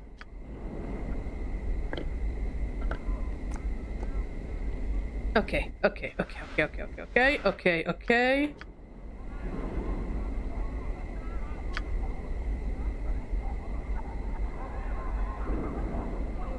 Do you have any jobs to do? I certainly do, friend. I have a little errand for you to run. If you'll take it, it will net you 50 coins. All you need to do is to run this handbill down to the print shop and ask Scofflo Pen to print up 100 copies for me. Here, take it. He shoves a crumpled piece of paper into your hand. Alright. Thanks, I guess. Farewell. Updated my journal.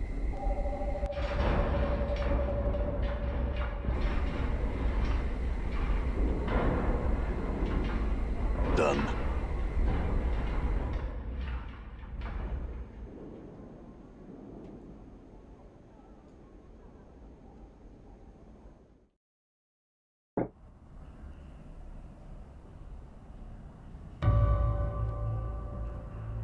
Thank the powers you're here, Chief. Get me out of here!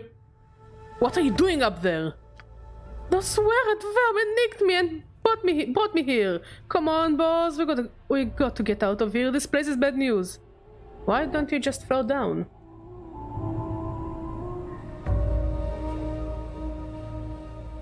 I can't. I've tried. Come on, get me down before. Hello. A flash of light and smoke blinds you for a moment, and withered old man stands before you. Have we visitors, Skull? Sir, you have a thing for skulls, I see. You got like at least 5 skulls, and I think it might be 5 skulls too many. Oh no! Mortis whispers furiously to you. Do not offend this blood, boss. He will dead book you faster than you can spit. The old man ignores Mort. Greetings, traveler. Who might you be to enter Lothar's humble salon without invitation? My pardon, sir, but you seem to have something that belongs to me. Ah, yes? What might that be? I find Mort wound up on your shelf.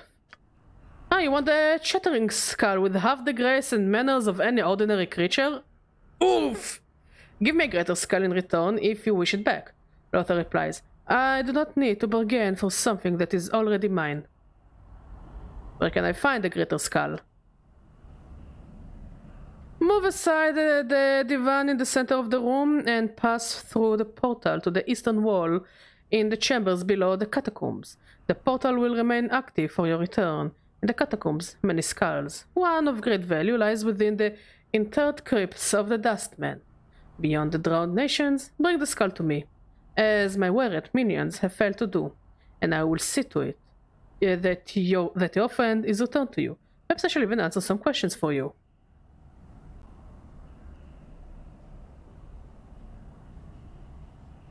I have been to the tomb you speak of. It is empty. Updated my journal. What is the meaning of this? The tomb was so well trapped, so well defended from scrying magics that it was a challenge even for me. There must be some explanation for this, and he draws out his words angrily and slowly. You will provide it to me. Go through the portal in the chambers below and seek the answer.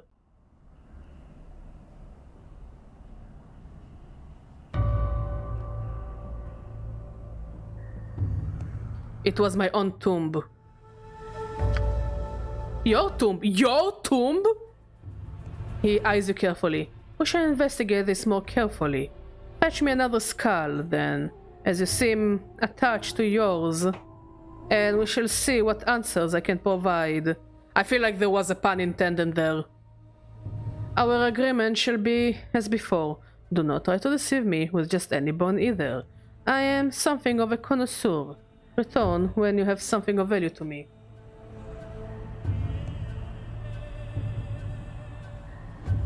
Very well. Farewell. My journal. Tricks? And the peoples have leveled up.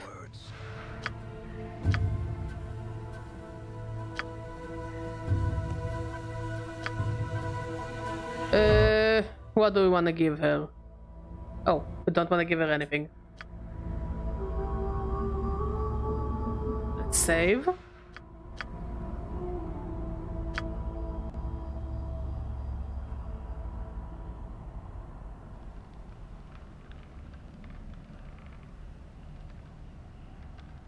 All right.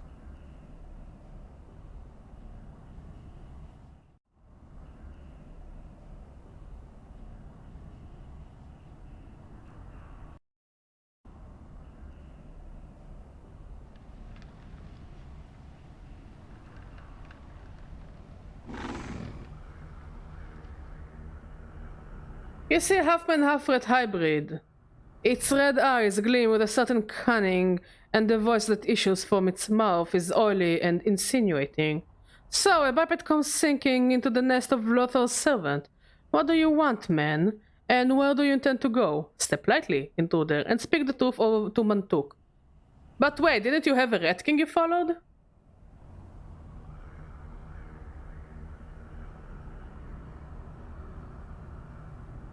I'm on a quest for Lothar. I'm looking to retrieve a skull. The red man ducks his head at the mention of Lothar and hisses at you. Send a hairless one to do the job of kin. Impossible. Would you like some cheese, Mantuk? Hand him the poison cheese. The red man snatches the poison cheese from your outstretched hand and sniffs it carefully, eyeing you suspiciously. He devours it, and spasms shake his body. He falls onto the ground twitching, and a thin stream of bloody spittle drools from his mouth. Ack. Rot in hell, Mamtuk.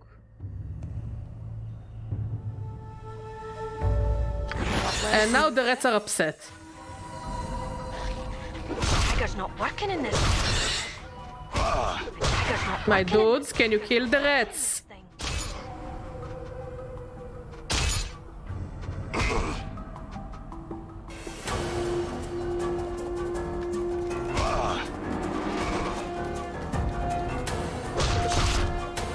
Like, you really are doing a shitty job at killing the rats. I'm hurt. Working in this thing. Nice! What are you having? Working in this Come thing. to pass. Thought I'd lost you that time. I will hear you. Let's give you 10 here, and I'll give you detect traps.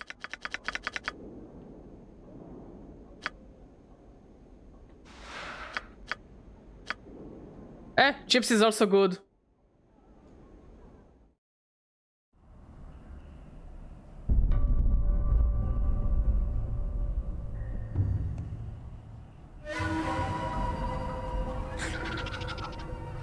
Guys, do you want to do something? And not just stand there. Yeah, that also happens.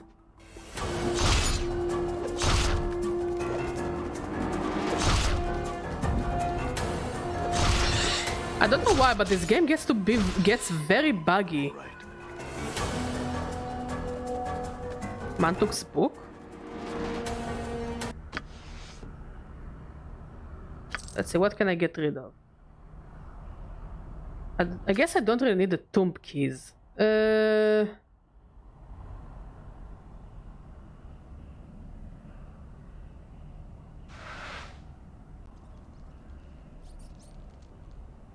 How do I know which one belongs to Mantuk?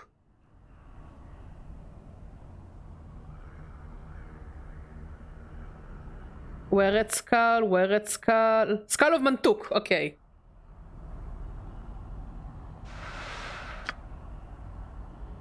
The black-bound tome seems to radiate a slight rotting smell, and the covers are unpleasant to the touch, like uncured human flesh left out in the sun. Rusted buckles on the cover seal it against the element.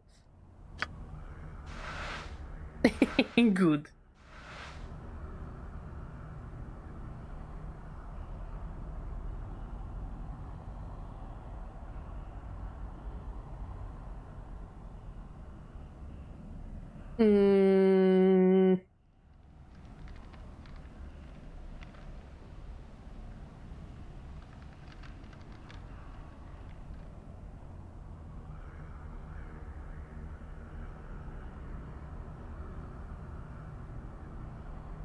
Let's see.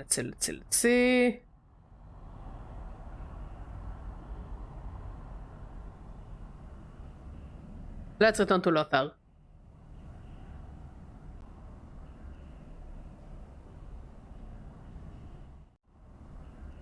Can we rest here? No. What is so dangerous? Is this guy gonna kill me? Chaos Kitty! Chaos baby! Come here, love. Come here, sweetheart. I've returned, I see. And do you have a skull for me? I have the skull of Mantuk. His eyes flash angrily. Slay my servants, will you? Hand me the skull. He examines the skull carefully and pronounces. I can smell his treachery through his bones. A careful skulker he was, but not careful enough, eh? I shall have his secrets from him. Never fear, and I shall know his duplicity. His fingers twist through the arcane gesture. Your friend will be waiting for you above ground, where you came in. Have your answers for me. Look, there is one thing I tell to everyone about Chaos Cat, and that Chaos Cat hates you even before she is aware of your existence. She really dislikes people that are not Mod or me. She really dislikes strangers. I have many questions. Why am... Keep it quiet, Scarred One. I cannot tarry all day. Why am I immortal? She's so cute. She goes to Mod because she wants to play with him. Ooh. Why am I immortal? Updated my journal. Your mortality, your soul, if you will, that which allows you to live and die, is gone from you. It was stripped from you by magical means, by the night hag Ravel Puzzlewell. Your mortality is the key to your existence. When you find it, you will find your answers. Tell me about this Ravel. Ravel Puzzlewell is an enigma, even among the night hags. Some would call her Parmi. Others say she plays a deeper game than any can see through. She's evil, through and through, making the fiends you will see in the area seem positively divine when compared to her. She is out of the reach of men now. Thank the powers, for she was mazed by the Lady of Pain.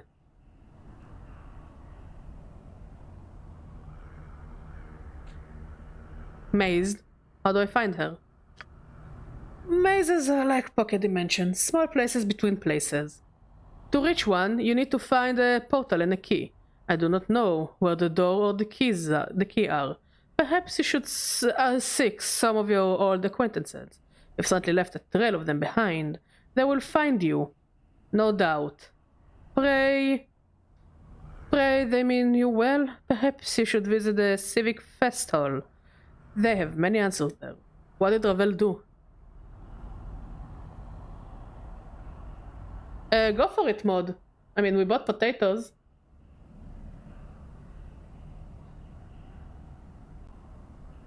Updated my journal. She was a maker of toys and puzzles, a solver of problems that didn't need solving. She decided that Sigil, the cage, was the largest puzzle box of all, and set herself to undo it, to let in the armies of fiends at her disposal, no doubt to upset the balance of the city, and turn the entire burg into a charnel house. Pray to any power you hold dear, with thanks. She did not succeed. Come here, baby. Come sit next to me, love. Oh, yes, you're so cute. You're so good.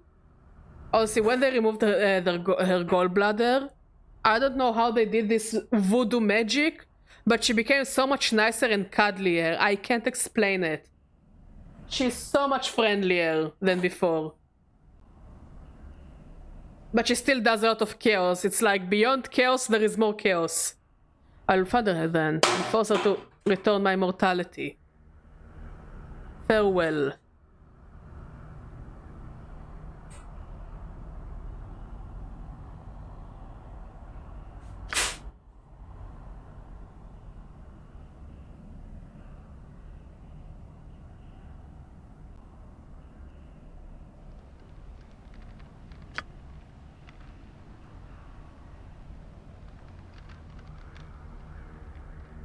Maybe Kitty just really missed Missy when she was in the vet. No, I just think she overall just feels better. Again, when we took her, we didn't really know the extent of her health because we already took her when she was an adult. Now I think she's reaching the age where we can call her elderly. And we didn't know what was wrong with her.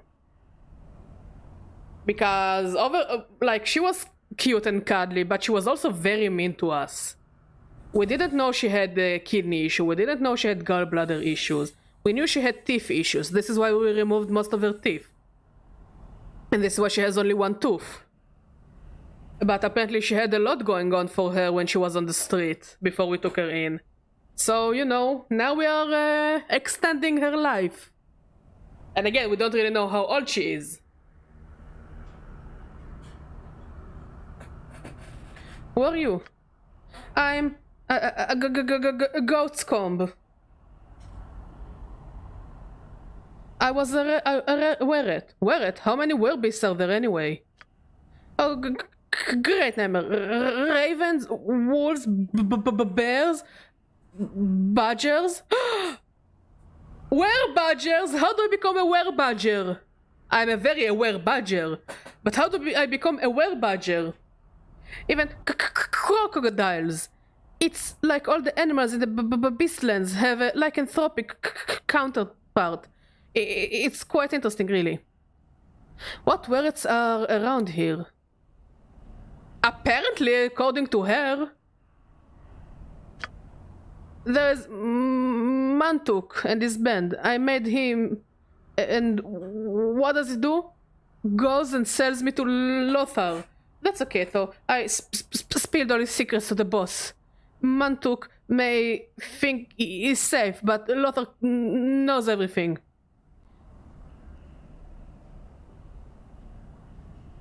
Okay, I don't think she can really help me now that Mantuk is dead.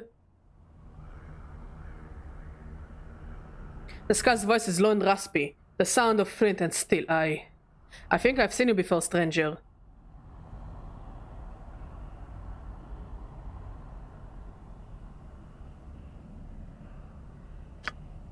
Cursed, get down to Carceri. Cursed, get down? Get down, Carceri? What are you? Clueless, it's a get town on the rim of the Outlands. The doorway to the prison plane of Carceri. It's a place of backstabbers and traitors, and it's full of schemes and Batezu's undergarments. Being right next door to Carceri is up to change a burg's nature. I wouldn't be surprised if the town were about to slide over. Slide over, what do you mean? Baby, come here, sit next to me. Come. Come, love, come. Come, you little ball of chaos. Yes, you are. Yes, you are.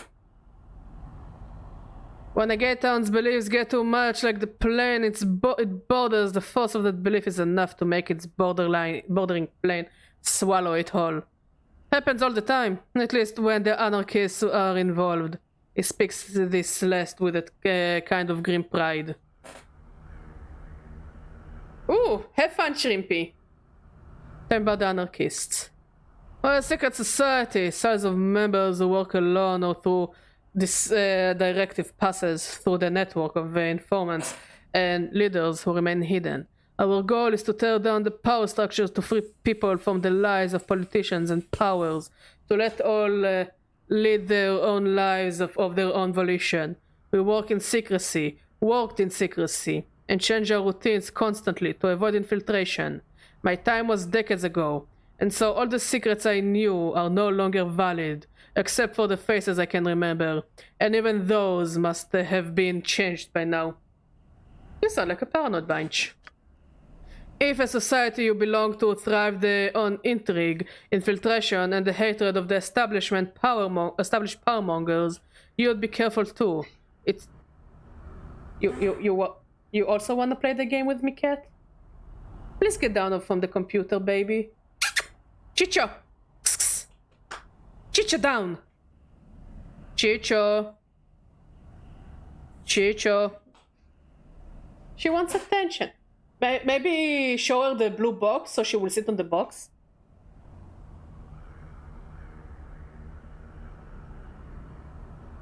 I mean, she got dinner, she's just being very stubborn about it.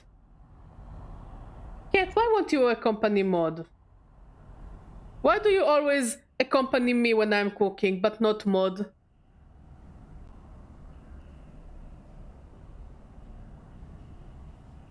She can't answer this question.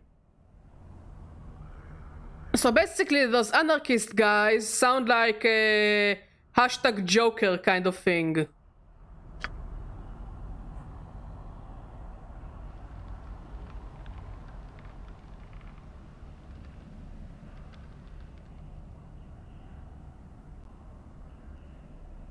What happened, love? Where are you? Where are you, love? Yes, there you are. There you are. She really wants attention, huh? I mean, I guess it's mostly because Maud and I were very sleepy today, so she didn't get to play much. But we will play later. Yeah, come on, sit. Chicho! Do you wanna sit on me? Chicho! Chicho! No. The skull exhales languorously and speaks in a sultry voice. Why do you disturb my rest? There has been so much happening of late, and while I welcome the sensation, I must confess that desiring the sense of quiet. Tell me about yourself. I was ocean before the storm, a senate. Now, alas, I am merely decoration. Sensate? What's that?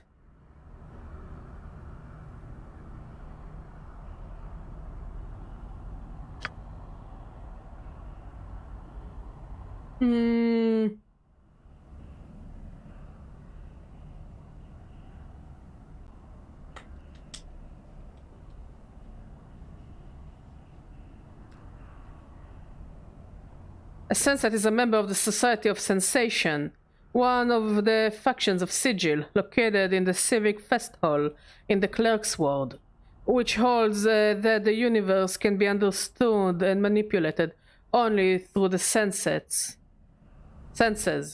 and therefore we should accumulate as many varied experiences as possible. I believe I have reached the quota on sitting on a dusty shelf. My boredom, the threshold is low. What are you doing here? Come here. Come here, love. Come here, baby. You wanna come and sit with me? Ow! Don't bite me! Here is me trying to be nice to my cat. Why, I sit on a shelf and gather dust until one of the Lothar's rat minion takes it into his head that I need brushing. I answer questions for Lothar, and that is the extent of this miserable existence. No, I meant, how did you get here? It's a long story that has to do with Ravel Puzzlewell, the night hag. Would you like to hear the whole story? Yes. Very well. I was working in the Civic Fest Hall, the headquarters of the Sensates, in the Sensoriums. Ravel Puzzlewell made a pause, cause her black soul had been coming here to find answers to riddles she had encountered. She was a masterful solver of puzzles. Those that left our best mind baffled were but gauze to the force of her reason. Yet she had found difficulties that require outside answers. I heard that she was there to unlock the secrets of Sigil itself. Go on. Horribly ugly, she was taking no pains to use her magic to disguise her form, as I have heard she does, or rather did, from time to time, and that fiendish exterior frightened off many a potential factioner. Still, I had to ask her what she was about, and whether she could teach me what she knew. That sounds like it could have been a mistake. It was. She offered me a bargain, but she dwelt and dealt in riddles. If she were to answer my question, I must agree to answer one of hers. If I missed the answer, my life was hers. I agreed. She told me she intended to unlock the puzzle of the cage, to open it to all who wished to enter. Powers, fiends, celestials, modrons, and Saladi. Not to mention any inner planar beings who chose to come along. The most important part to her was that all should know that the mystery that had baffled them for so long was unraveled by Ravel. Oh, Ravel. Okay, I get it. What happened next? She asked her question. I could not answer it, though she assured me the answer was plain as the nose on her face. My fellow sensates found me screaming in the sensorium when they arrived the next morning. I begged them to kill me, and they complied. None even suggested that I relish the new experience. So horrible was it. And here I am. Now I'm stressed. Y'all sound like the Cenobites from Hellraiser. I think this is the second Hellraiser reference we've met in this game. What was the question? Updated my journal. It was, how does one change the nature of a man? I fought hard on her... I mean, it's the same vibe of, what is a man but a miserable sack of lies or something like that. Chaos Cat, the fuck are you doing? Chicho? Chicho, you better not be behind the television. Chicho?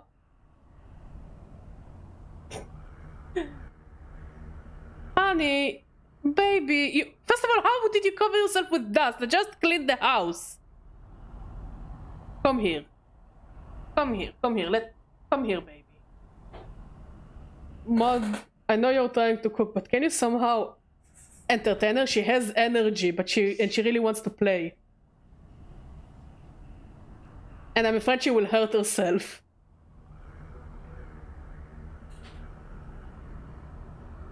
I thought hard on her answer and said, with love. She said all people love themselves too much to be changed by something as simple as love. And then I must rest now. In the back of your mind, you seem to see a hook-nosed figure with ebon skin asking you a similar question, but you cannot remember your answer. And so just a... You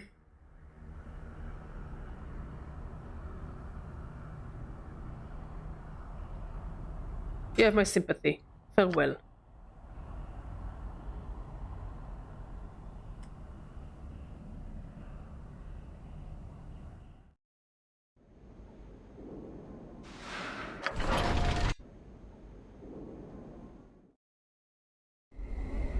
Mort! Let's give Mort the thief. What did they give you Mort's thief to? To you. Hey! Mort is back!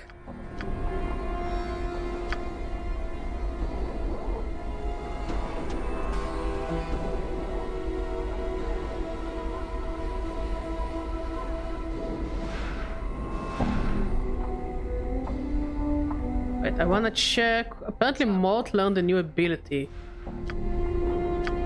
Skull Mob. That's cool. That's really cool.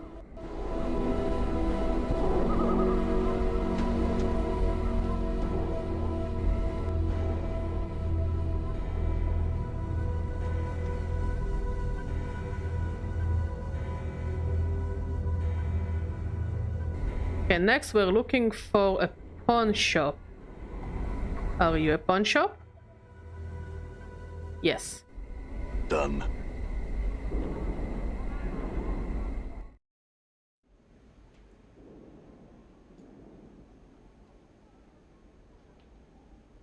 This rotund woman complete with the shrewish eyes, words hard, and a nasal voice breathes out. So what have we here? A customer? Do man I spy a customer? Oh, thank you for the pets, llama. The diminutive man replies, of course your eyes spy a customer. They see a customer all the time. Customer on the street. We have no customers. We will never have customers. It is useless and forlorn to hope for. He pauses and his eyes alight on you. Mika, we have a customer. That's what I've been saying to you. She lowers her voice and turns to you. What can we do for you?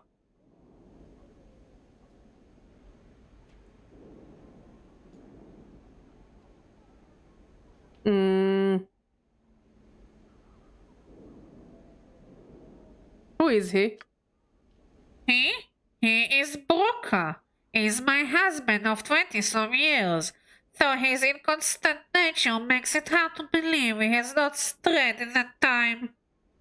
Oh, shit.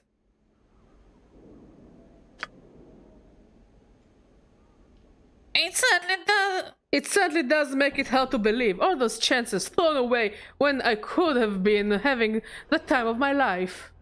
To be sure, the gods on the farm must miss your tender ministrations.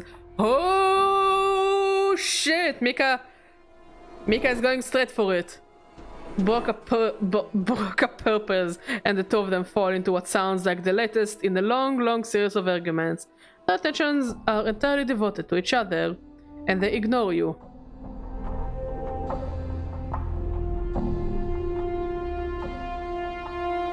I had a few more questions. The two of them are in a heated argument. They ignore you entirely as their words slowly fill the air in the shop. Just come back later then. Farewell. New taunts, alright. Hey, Chief! Can you believe those two? They could teach me a thing or two. I believe it, Mort. Let's go. And Mort learned new curse words. I love that this is how you power up the move. You just go and listen to people curse each other.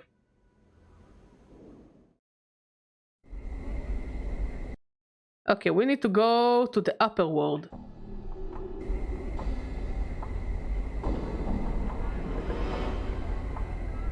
Done.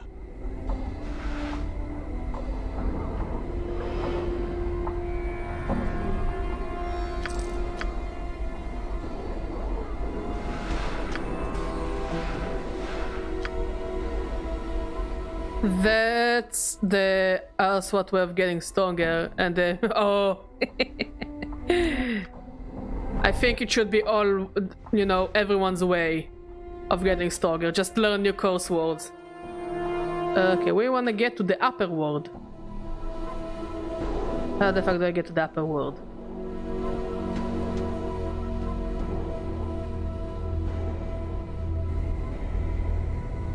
Or is Clark's world the upper world?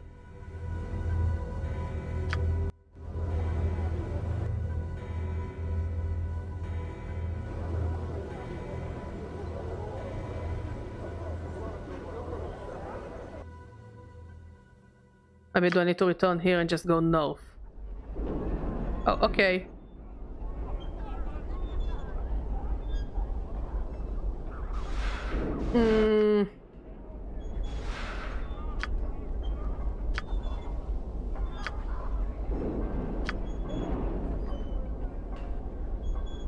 There cannot be Gentiles. Over here! Two for the price of one!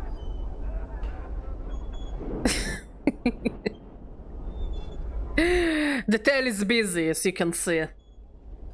You see a reptilian creature with a snake-like body, 4-clawed feet, leathery wings, and a draconian head. Guys, I can handle so much. Dang! The scales covering its body are a vile shade of green. The creature stands upright on its hind legs, balancing with its prehensile tail. As you approach, its eyes narrow to slits, and it begins to hiss. Mod, can you bonk me for Firebird? Because he can't bonk me. Mod will bonk me in your name.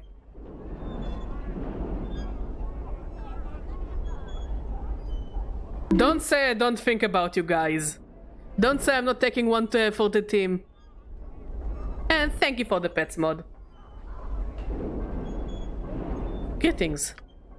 The air around the creature begins to radiate heat, and its scales take on a pale sheen.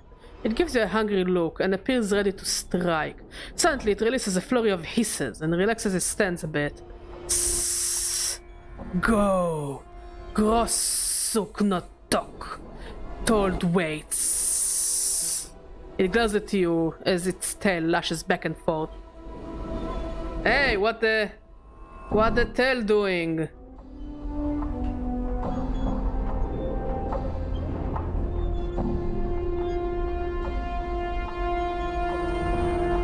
Sebastian sent me.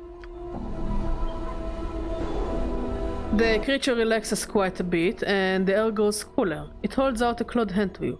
Sss. Give Grossuk information. Looks at you expectantly. Yeah, this game sure does the tail thing. And we're all weak for the tail thing. What information? It's hard to read facial expressions on a reptile, but you're certain that Grossuk is rather annoyed with you. His tail begins to lash furiously, and the air goes warm again. No question. Give Grossuk information or die. Grossuk then take information from body.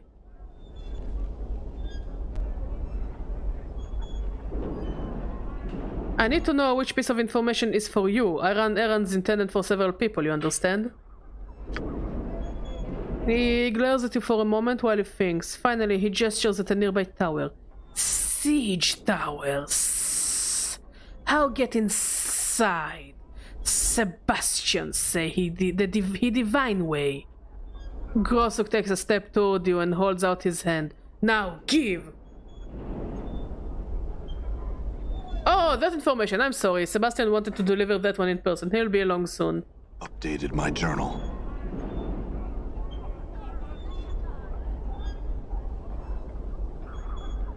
At this point, I would kill him on principle. No, but he's so cute. No, he's a very handsome gentleman. The air around Grossuk begins to radiate heat, and his scales take on a pale sheen. He gives you a hungry look and appears ready to strike. He opens his mouth to reveal several rows of razor-sharp teeth. No. Grossuk think you lie. Give information now. Grossuk kill quick. Not slow. Not give. Grossuk take time. Remove your insides. Let you watch. Actually, I have my insides here in a pocket. Do you want them? I have nothing to do with my insides. It can be cuter after I get him to a necromancer, but also politer. Also, we can give him a hat. I don't know why, but I think we should give him a hat.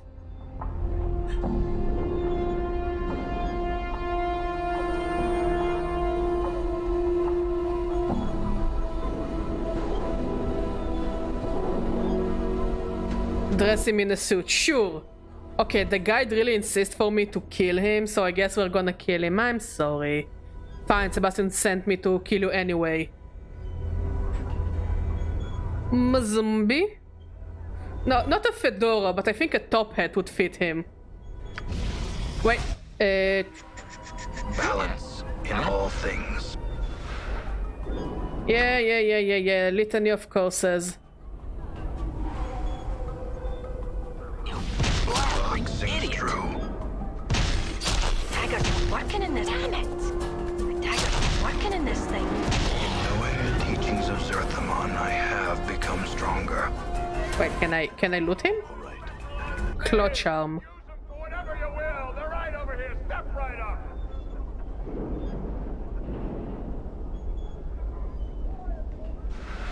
Okay, let's return to Sebastian. Poor quality stiletto. How about you can just find random knives everywhere?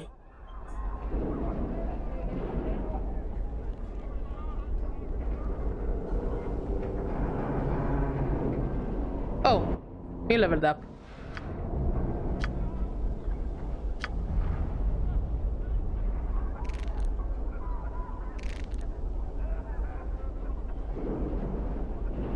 Sebastian smiles at your approach. Good day, Cutter. Have you completed your quest? Yes, and I've come from what is due me. One moment, please, Cutter. Sebastian reaches into his robe and removes a small crystal ball. He gazes into it for a moment before returning his attention to you. Cannot thank you enough, Cutter. I shall live up to my part of the bargain. Are you ready? Yes. It is done, Cutter. Once again, I thank you. Sebastian bows deeply to you. Thank you, and farewell, Sebastian. Updated my Wait, I journal. want to talk to him. No.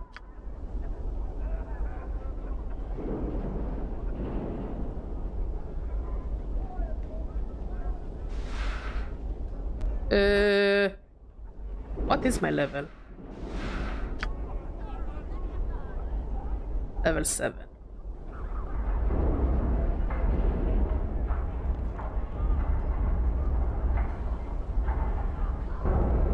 You see a pretty young woman in fine clothes. Her skin lacks the usual yellow tint of the inhabitants of this world. She appears to be watching three nearby creatures with interest. Wait, I just noticed that. What in the actual hell is that skull in your head? It's Mort! He's our friend! Kinda. But yeah, he's our friend, he's a fighter. And he curses people. And he bites them, but he's a fighter class. Yes. He's an abomination of twisted flesh. I mean, yeah, but also literally every other member of our team is kind of an abomination of twisted flesh. Like, we're an immortal zombie, you know? Not really nature's gift to life.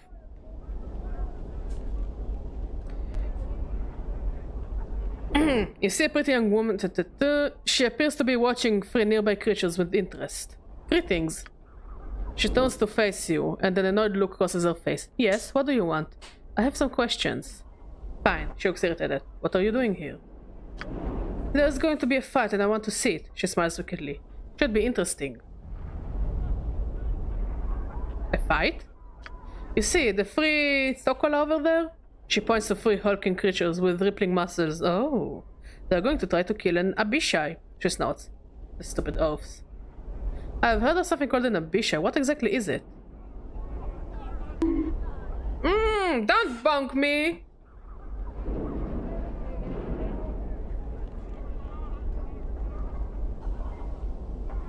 Thokola looks like they can take care of themselves. Normally I would say yes. Thokola are very powerful warriors. She smiles slyly and leans in to whisper to you. However, I know something they don't. What might that be? Abishai can only be hurt by magic, she snickers. The Thokola will be slaughtered.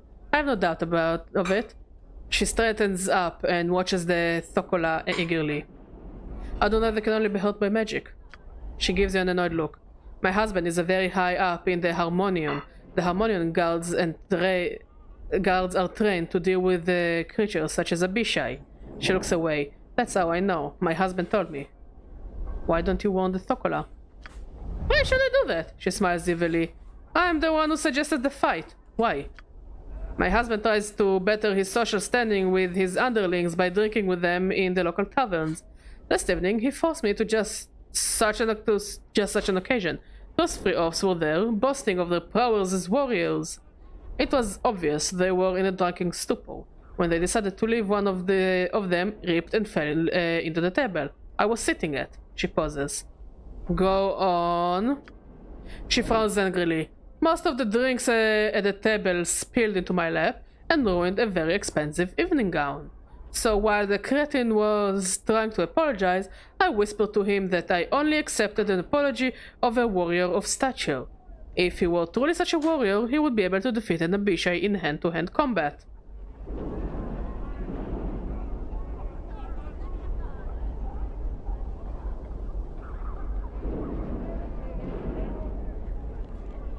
You're going to get them killed because they ruined the dress. Updated my journal. You obviously do not understand the intricacies behind this situation. She looks at you like you're an idiot child. I was embarrassed and humiliated in front of my husband and his underlings. She looks angry. Must be going now. Farewell. The huge creature stands over 9 feet tall, rippling muscles support its massive frame. It seems to be engaged in a conversation with two similar creatures next to it. Greetings. It turns to your greeting and begins to look around. After a moment, he looks down and notices you.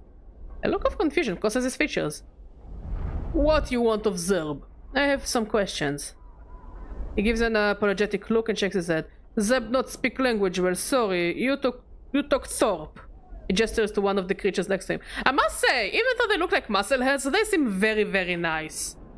So I think if you're a dick to them, you're a meanie. They seem really, really polite. And the creature is huge, standing over 9 feet tall. Rippling muscles support its massive frame. As you approach, he leers at you and laughs. Greetings. He looks down at you and gives you a friendly smile. What do you want, Smolly? I have some questions. You got questions, maybe Thorpe got answers. He smiled at you. How can I hate them? They're so cute! I've talked to Xanthia. She said you're going to fight an Abishai? He smiles and nods at you enthusiastically. That's right. Thorpe and friends Barsh. Warn Thorpe. I have learned that Abishai can only be hurt by magic weapons. Updated my He gives a journal. worried look. Need magic? How you know? I've asked around.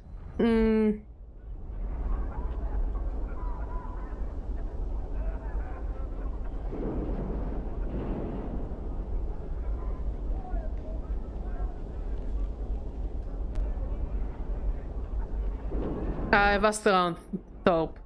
It's what people tell me. Thorpe not have magic. Friends not have magic. We die if we Barsha be shy. He sighs. Thorpe not be warrior of stature. Xantia not accept apology. You're willing to risk your life for the honor of a lady, Thorpe. Only a warrior of stature would do that. I just wanna hug them, okay? I wanna hug them and adopt them and give them soup. Because they look like the creatures who would enjoy soup. And I wanna give them the biggest bowl of soup I can find. Because of how cute they are.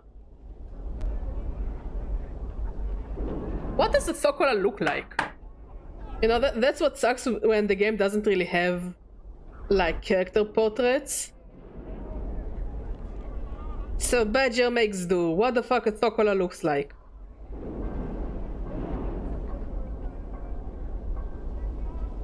I mean... It's definitely a face that their mother would like.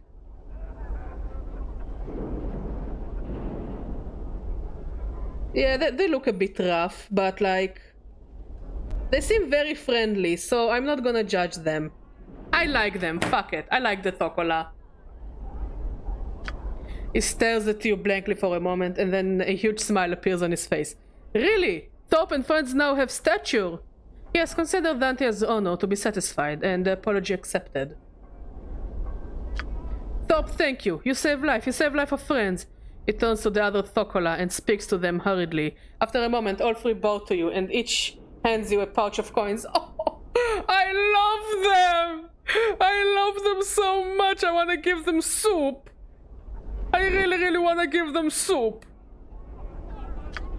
He smiles. You good friend. You deserve. I must be going. Farewell. Looks like my skills have increased. I. What?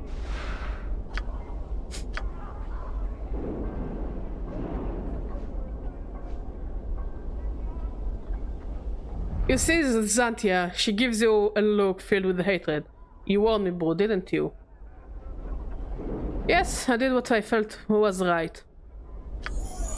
She nods her head, sorry. I will not forget this insult. Good day to you. She turns and leaves. Good day to you, ma'am! Annoying bastard. Okay, next we're looking for a guy called Byron Pickett. You see a well-dressed middle-aged man. He seems to be scanning the crowd with a practiced eye. He notices you approach and gives you a quick once-over. Greetings.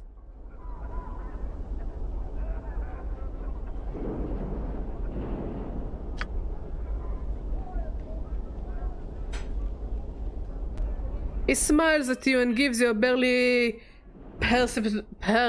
perceptible nod. I'm Baron Pickett, Moneylender. May I help you?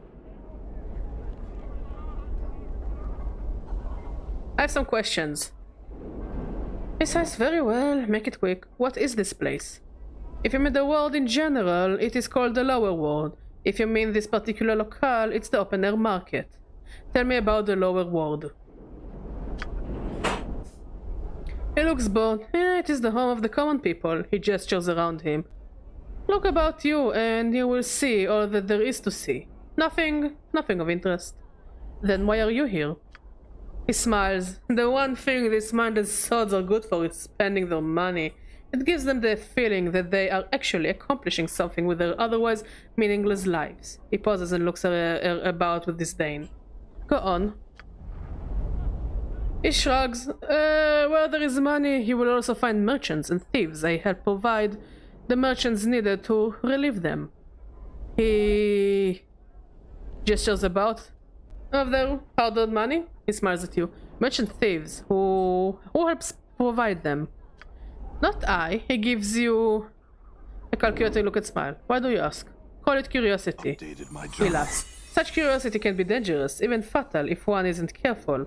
He pauses to consider his next words as he examines you closely. You won't want to talk to Lenny. He can usually be found south and east of the market. He pauses a moment. Tell him I sent you. Thank you. Farewell.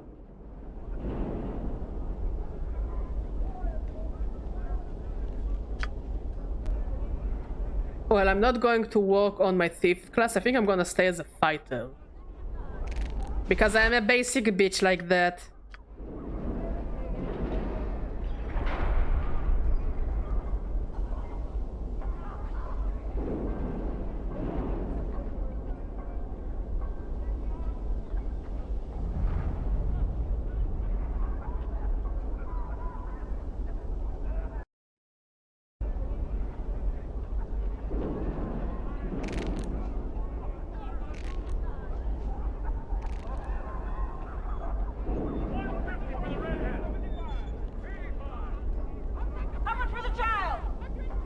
What do you mean, how much for the child? Let's hear it! How much for this one? Why do you want to buy a child? You can buy something better. Like ice cream. Just think about it. What is better, child or ice cream? Ice cream, clearly. You see a young woman who is trying to get your attention. She's wearing shoddy clothes, but her demeanor is one of elegance, unlike that of the people who surround her. Upon closer inspection, you notice that her skin is clean and smooth, lacking the yellow tint of the inhabitants of the world. She notices your approach and smiles at you. Greetings.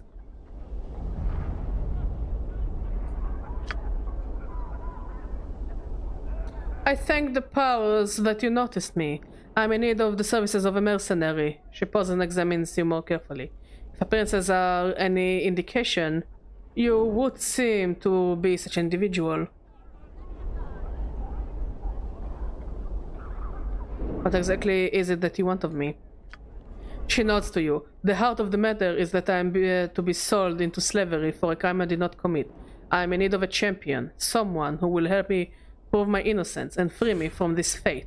She pauses and looks at you expectantly. Tell me exactly what's going on.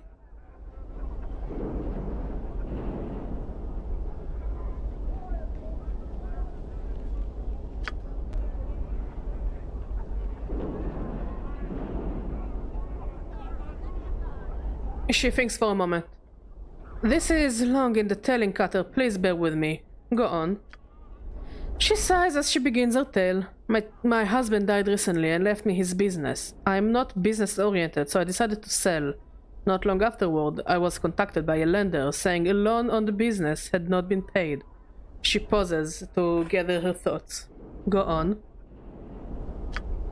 I examined all the documents my husband kept and found that there had indeed been a loan taken, but it had just recently been paid in full.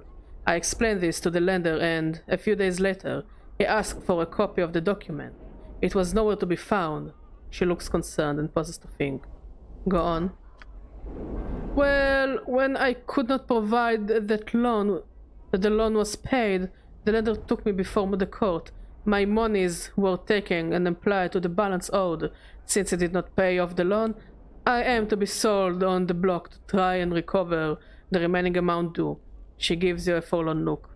Don't understand. Why sell you into slavery? She shrugs. It serves many purposes. First, it keeps the prisons relatively clear of all but the vilest criminals. Second, the sale of the convicted is used to pay for any damages, costs, or fees involved in the case. Finally, the convicted still serves a sentence from which they are eventually released, supposedly as better citizens. This is all fascinating, but I don't see how I can help you. I need someone to find the missing document, the one that proves the loan was paid. Or if you could purchase my contract, I could pay you back. She gives you a pleading look. I can't spend the next 5 years of my life in the world, Cutter. It will kill me. Surely you have noticed the illness shared by all those who live here. No, what illness are you talking about? She gestures at people around her. Look at them, Cutter. Notice the yellow skin? The persistent cough? Now look above you. At the billowing clouds of smoke that pass for air here. She points over her head. It kills you unless you can afford a healer. As a slave, I doubt I will be able to afford one. So that's why everyone has the yellow skin. She nods. She nods her head. Yes, Kato, please, can you find it in your heart to help me? Says you nervously, please. What's wrong?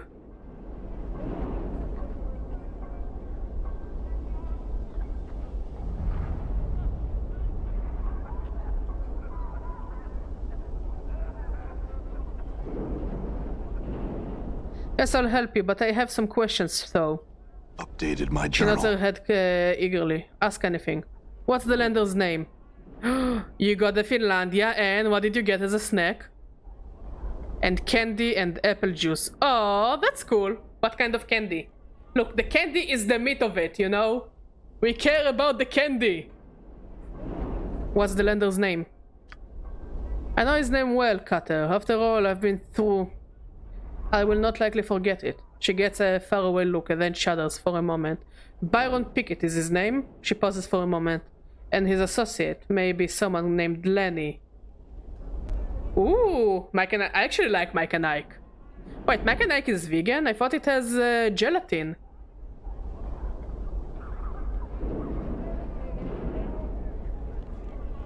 I have some other questions. Do you think the loan document could have been stolen? Oh, okay. That's cool. The more you learn, I guess. She shrugs. I don't know. Why would anyone steal that, yet leave other valuables be? Makes little sense to me. Well, maybe the lender stole the document so that you would pay for the loan twice. She looks at you in shock. That is a terrible thought. She hesitates and then begins to tap her chin with a finger, as she thinks. But also a most ingenious one, Cutter. This Byron Pickett does strike me as a knight of the post.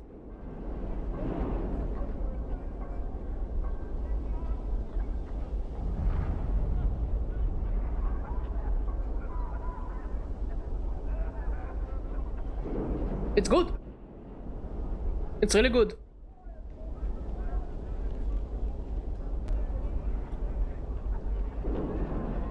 Go for it, boss. I believe in you. Luck. Mod is also making French fries. And they're really good.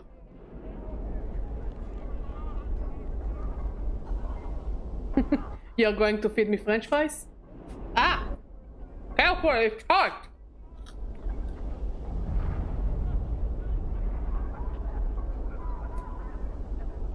What? She gives you a quizzical look. A thief or a cheat. Cutter. Such are called Knights of the Post. Or the Cross Trade. I must be going now. Farewell. Okay, we're talking now to Deran. You see a boisterous auctioneer is very animated and does a lot of shouting, yelling and stomping. He seems to have a tendency toward melodrama and makes a lot of strange facial expressions as he waves his arms. Greetings.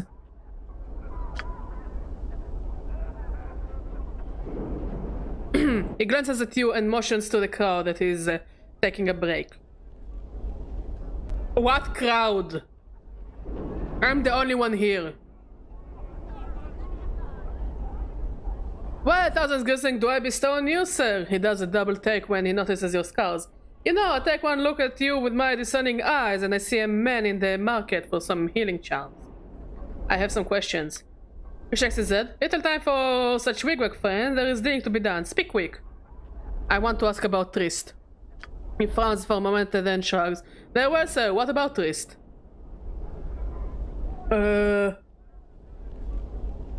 She says that she doesn't belong on that block. He sighs then frowns at you. Would you say otherwise if you were in her shoes? He shakes his head. I've heard her stories, sir, although I sympathize with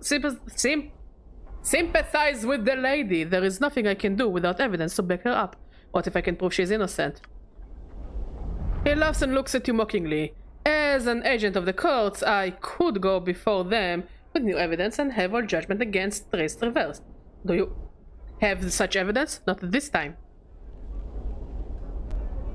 He nods his head. Do you intend to seek such evidence on behalf of Miss Trist? Yes, I do.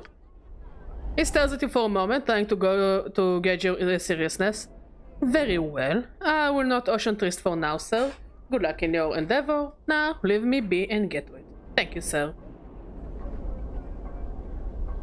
Updated my journal.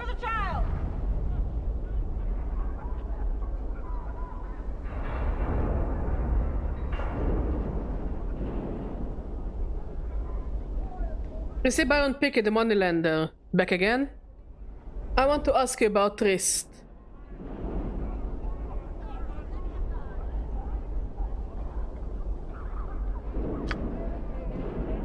Ah, Trist! He frowns and looks away. After a moment, he looks at you and raises his eyebrows. What about her? I'm trying to find the missing document for her. He sighs and shakes his head. There is no missing document. That was a ruse instigated by Trist to cast doubt on her death. This matter has been thoroughly investigated by the Mercy Killers, and they found no evidence of such document.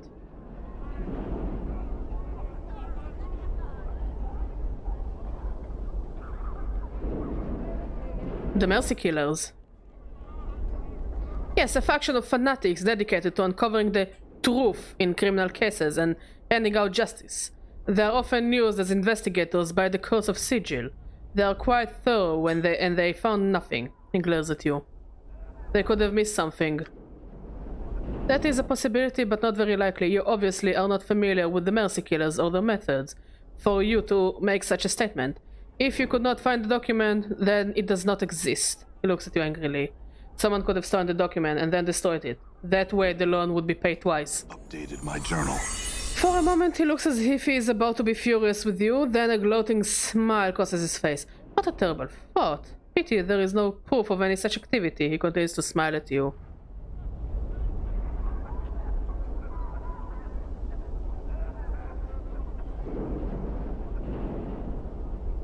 Yes, a pity. So tell me, why have Triss sold into slavery? Couldn't she pay you your money in the form of a loan? Yes, she could. And I did make that offer to her.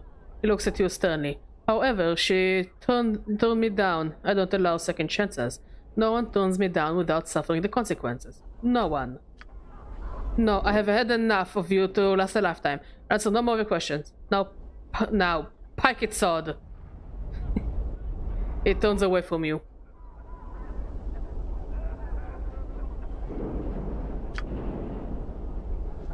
Okay, let's go and talk to Lenny.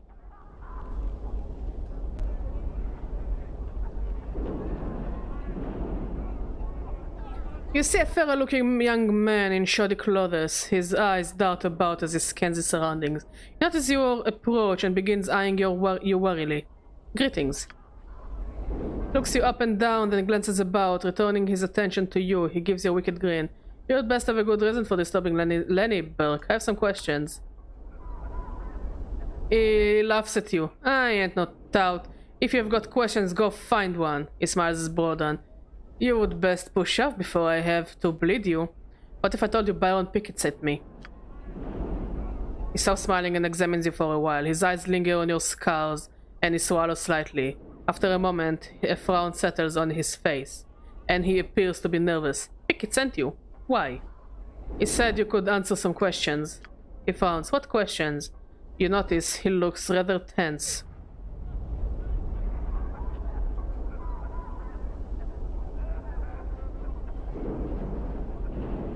I want to ask you about the papers you stole from Triss.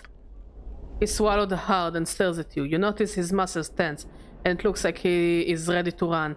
He puts one hand on his hip in a nonchalant manner, but you can tell he's wound tight as a spring. I don't know what you're talking about, Burke. You'd better be off.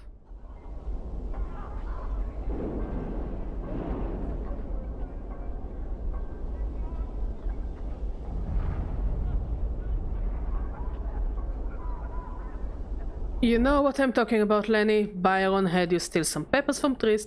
I'm here to collect them.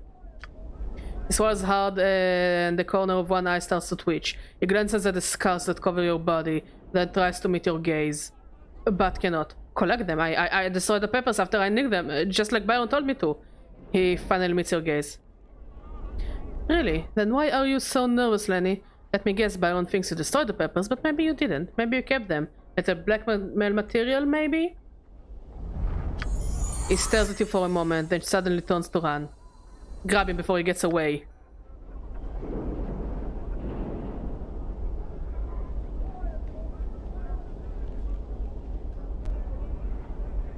Just as he starts to run, you leap forward and grab him by the arm.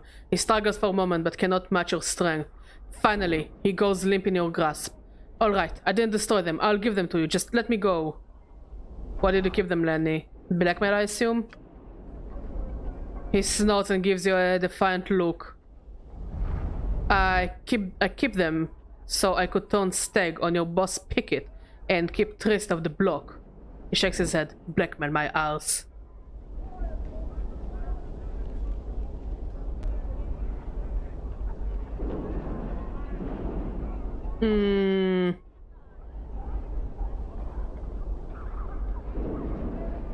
Don't stag? Yes, stone stag. He looks at you for a moment until he realizes you don't know what he means.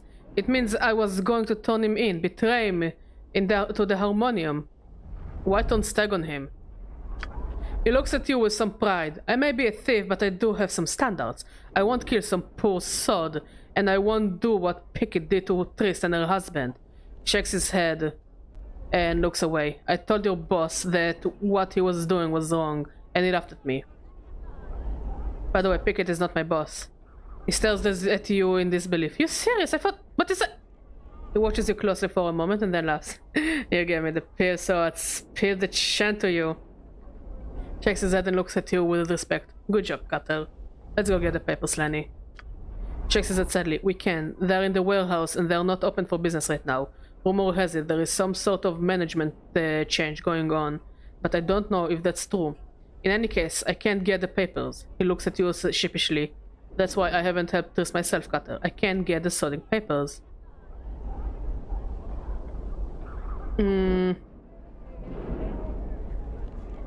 I will look into this and get the papers myself then. He smiles at you. Go to the warehouse and tell the clerk I am here for the loan and he will give you 3 papers. If you then tell him I gave Pickett the laugh, he will give you a bonus. What bonus?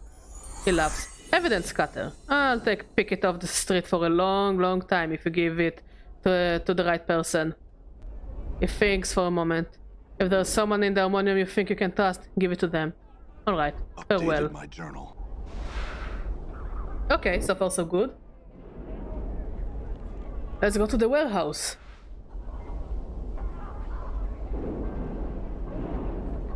Mod, the potatoes smell amazing and taste amazing, but also smell amazing.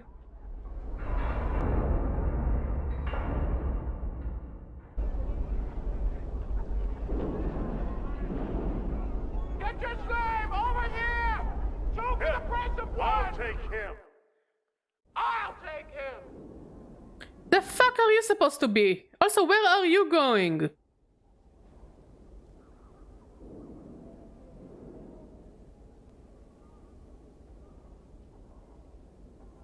Welcome to the vaults of the Ninth World. How may I serve you on this fine day, Sigillian? I had a few questions. Of course, what can I do for you? I would like to claim something. And what was it you were looking for exactly?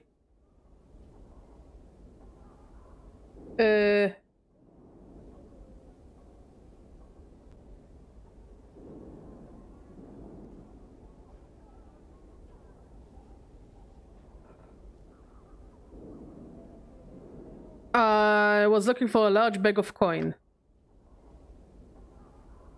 You have a bag of coins like the one you we have a bag of coins like the one you described, sir. I just need to find the one from you. How much was in it? 1123 coins. Here you go, sir. Thanks for storing your goods at the Vault of the Ninth World. Can I get you anything else? I just got free money by lying. Good for me.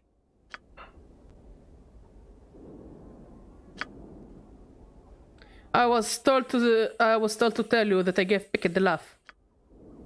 I certainly hope so, sir. Whatever that means, I'm just a big dumb rogue head. Here are your papers, sir, and here. Thank you. What can I do for you? Nothing. Farewell. Farewell. We're the Vault of the Ninth World. Value your business. Please return. Yeah, I'll bet. All right. Wait, no, we're not removing the pet limb. We can remove the junk, I think, for now.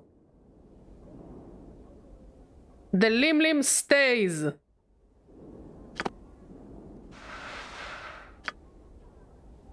Loan document. This document shows that Trist loans from Byron Pickett was paid in full. This is a scroll listing the criminal activities of Byron Pickett. Okay, that's cool. Also, I really like the Rockhead. I really like him. He seems very friendly. Like, he looks scary, but also he is very, very friendly. Okay, let's return to Darren. Potato chips? Ow. Ow. That one there! I got him, he's mine! Hot.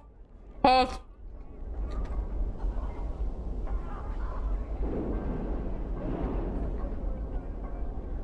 You sit there and the auctioneer.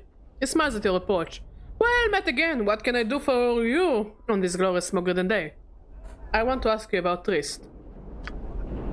He frowns for a moment, then shrugs. Very well, sir. What about Trist? I have proved that she is innocent of any crime.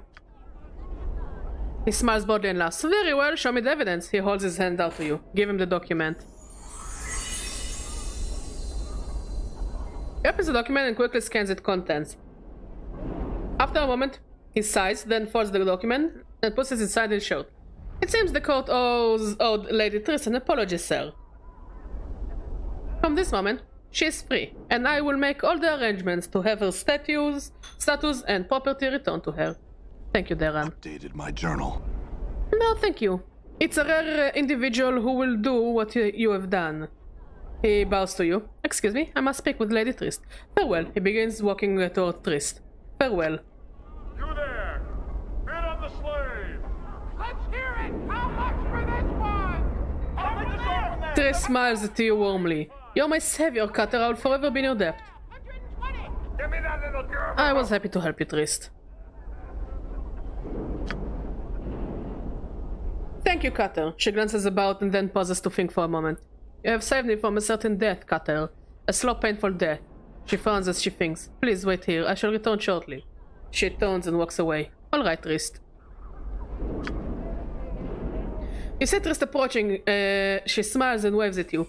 Hello again, Cutter. Thank you for waiting. She looks about for a moment, then removes a purse from the folds of her dress.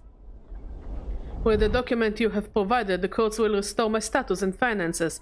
This is not much, but it is a well-deserved reward for what you have done. She hands you a purse. Thank you, Trist. She smiles. No, I thank you. Farewell, Cutter. Farewell. Okay, we did the right thing. We did one good thing today, therefore we can do evil. What do I hear for this fine specimen? Okay, now we're looking for the print shop. Come on, you there! What are you bidding?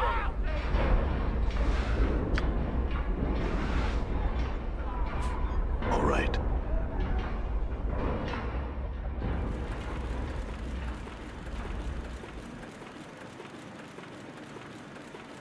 You see a thin-stood man hunched over the desk, scribbling on a piece of paper. His hair is thin and drab, drawn back into a ponytail, and thin spectacles adorn his hooked nose. His age could be anywhere from his early 20s to his late 40s. He doesn't look up as he speaks to you. What do you want? Make it quick. Yes, Glitzpo asked me to deliver handbills to you so you can print up 100 copies. He takes the handbill from you, looks it over and says, I'll have it for him later. Go tell him. He turns back to his desk. Farewell then. Okay, that was easy. Let's return to the guy.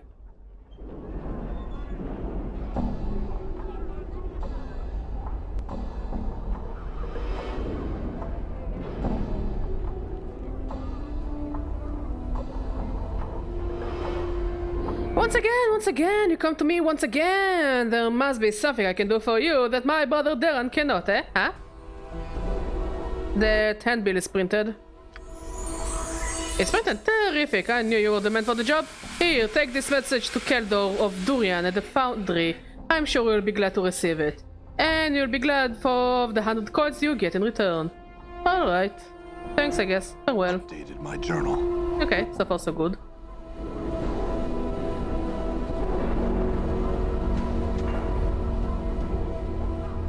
Go through the northwest.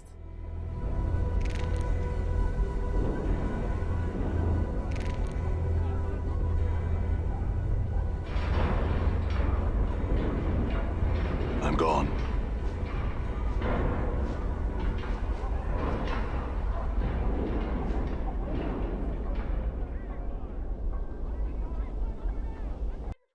Give me that little girl!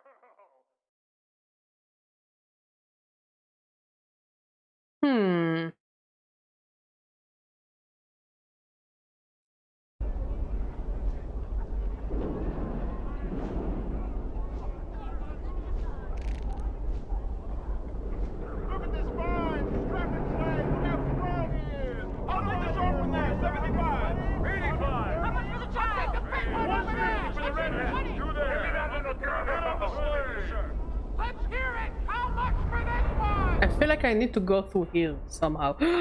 Mod, they look amazing! And they're hot!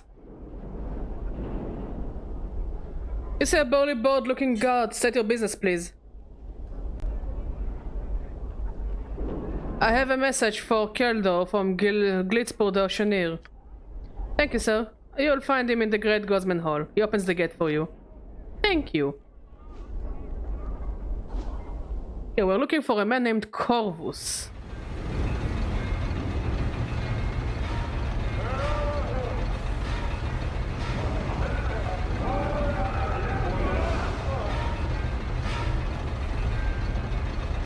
Which I don't think this is the right location.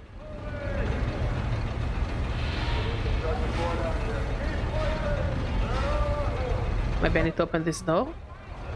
All right.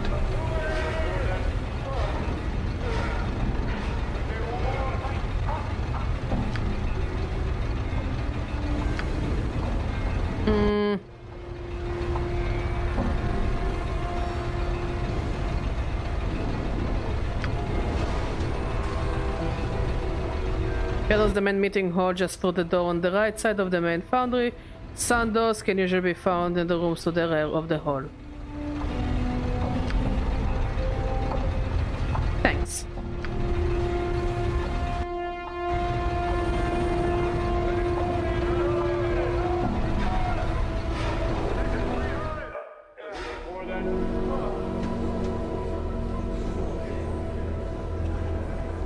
I'm gone. Yeah, I don't think this is where I'm supposed to be.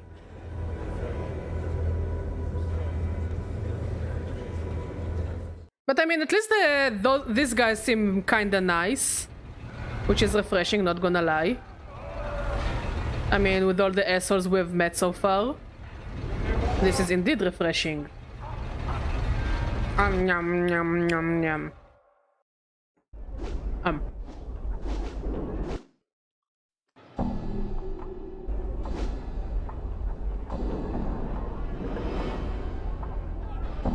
The mother's potato chips are amazing. Like, they're unironically amazing. But so fucking hot!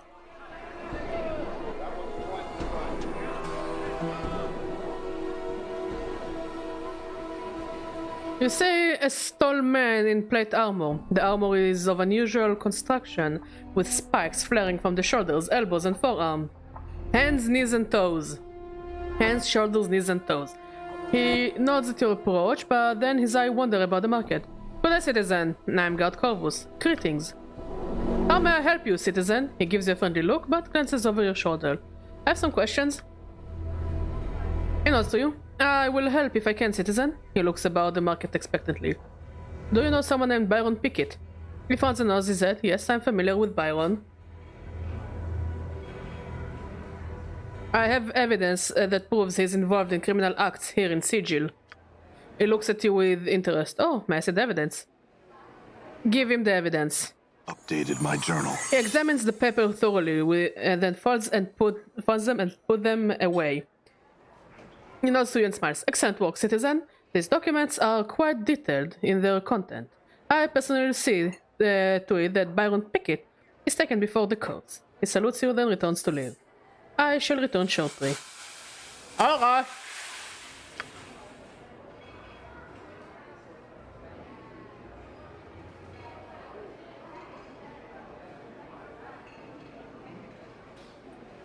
His son returns and smiles at you.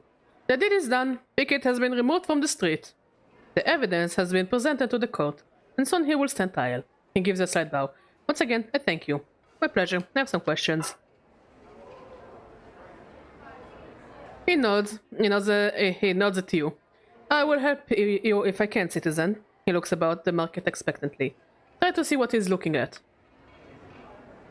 You glance over the shoulder and notice a young lady wandering about the market. Corvus seems to have his eyes locked on her. You seem preoccupied. What are you looking at? He snaps his attention back to you. I beg your pardon, citizen. Please excuse me. His eyes wander back to the young woman, and his voice fades almost to a whisper. She has the voice of an angel, and she is such a pretty young thing, he says. Why don't you go and talk to her? You seem quite infatuated with her. Updated my journal. An uncomfortable silence fills the air. Finally turns his attention back to you. I just couldn't. I mean, a woman like that, well, she must be... He sighs and pauses for a moment. Is there anything else I can help you with, citizen?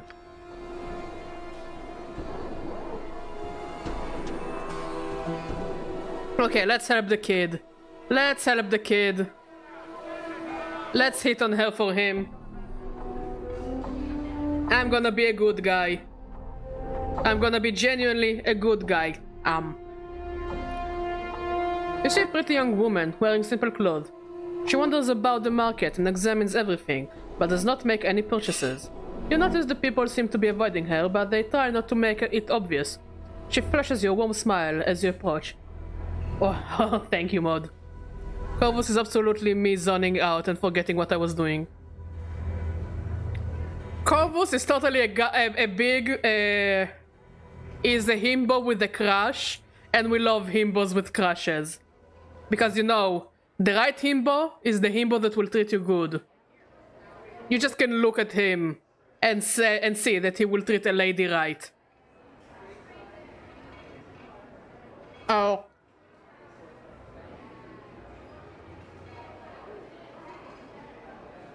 Greetings. I smell buttons. Hello, I'm Karina. It's a pleasure to meet you, Crater. She continues to smile and waits for your response. I have some questions. She has her head. Alright, what do you want to know?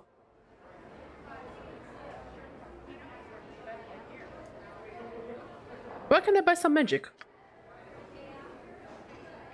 She smiles and points to one of the counters. Alec over there sells magic things. Are you a mage? You don't look like one. But I guess looks can be rather deceiving. I don't know what a mage really looks like. Now that I think about it. Do you? Yes, they wear robes with funny symbols and a pointy hat. Karina seems lovely. Oh my god, I'm shipping Karina and Corvus. Yeah, that's it. The ship has sailed. I'm shipping them. I want them together. I already love them. Really? That's good to know. I mean, mages scare me, so I want to know what they really look like. I guess it's all the power they have, and they can do really incredible things and all, but you don't know what they look like. Warriors and priests and you know, other powerful people just to look powerful with all that stuff they carry around that says they are powerful people, but not mages. She pauses. I have some other questions. Where can I buy some weapons?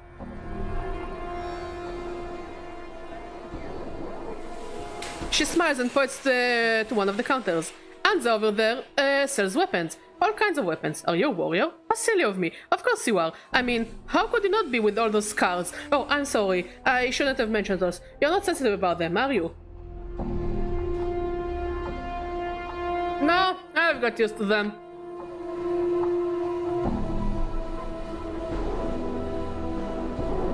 She looks relieved. Oh, good. I didn't mean to hurt your feelings. Badger, Oh. badger, badger, badger, badger, badger, badger, badger. Thank you for the follow, Solar badger, Artificer. How are you doing, my friend? Welcome to the stream. She looks relieved. Oh, good. I didn't mean to hurt your feelings, or anyone else's for that matter.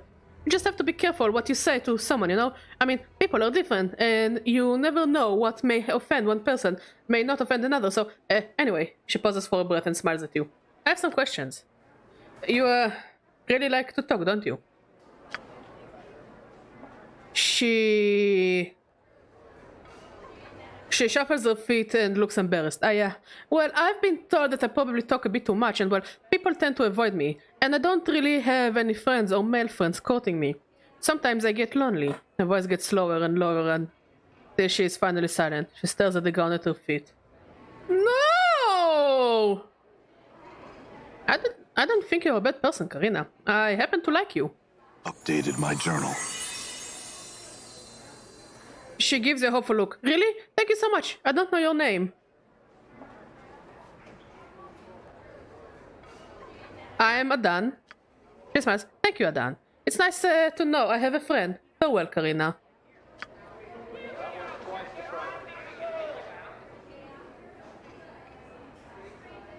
You see Corvus, the Harmonian guard. Hello again, citizen. How may I serve you?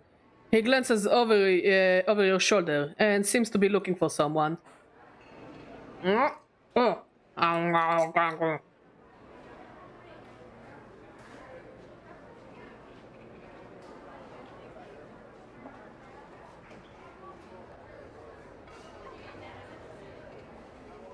Try to see what he's looking at. He glances over your shoulder to see Karina wandering nearby. Corvo seems to have his eyes locked on her as she wanders about.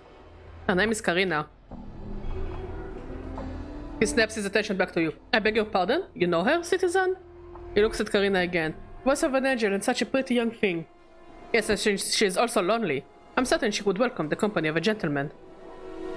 Updated my journal. Thank you, Maud. He glances at you, then back at Karina. Excuse me a moment, citizen. He steps around you and heads towards Karina. Alright. Corvus returns to you and is smiling brightly. Thank you, friend. A wonderful young lady. He looks a little glassy-eyed. Oh!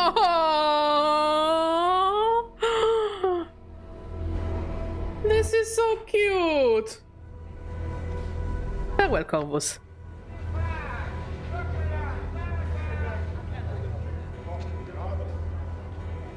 Karina notices your approach.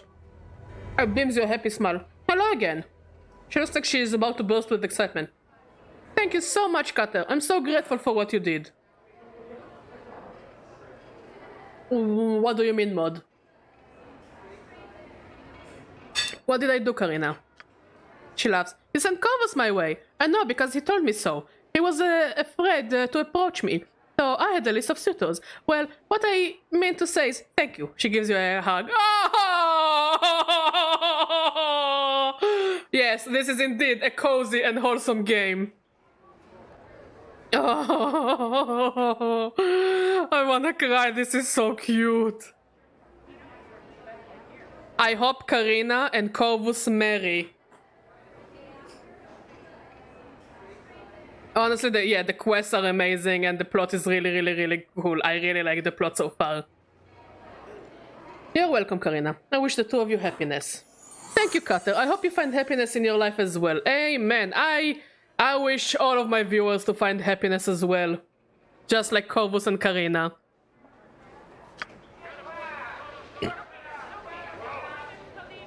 Okay, let's talk to Laszlo.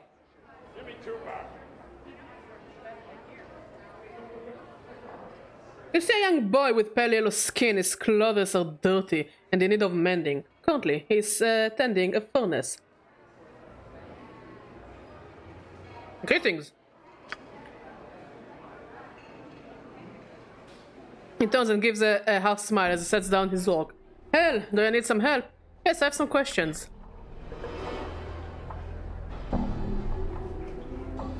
Can you tell me about this world? He nods. Oh, aye. This here's the lower world. Common folk live here, like me and Mada. His eyes widen a bit and he looks excited. Do you know why it's called the lower world? No, why is it called the lower world? Well, it's reckoned the world got a mess of portals to the lower planes, all riddled through it like cheese, so it does so. So I suppose that's why the name stuck. He smiles proudly.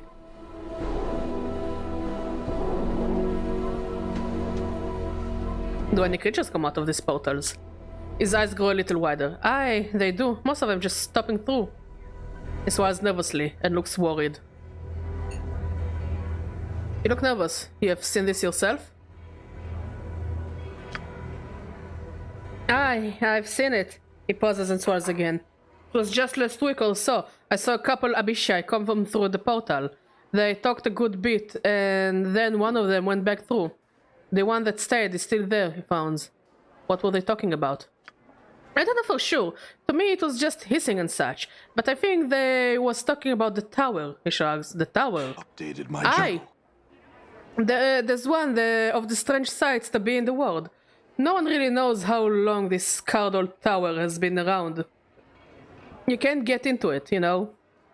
Bolted up tighter than a chastity belt. Yikes! I would be curious to know what's in there. He thinks for a moment. The Abishai was gesturing at the tower and the portal. They were looking for the key, I bet. What key? The key to the portal that leads to the tower. Every portal has a key and opens it to somewhere. The key can be a gesture, an item, or even a thought. Many have tried hard to get into the tower. No matter how hard you try, you fail. Maybe the secret is getting in is to not want to get in. Updated my journal. I don't know, Cutter. Maybe.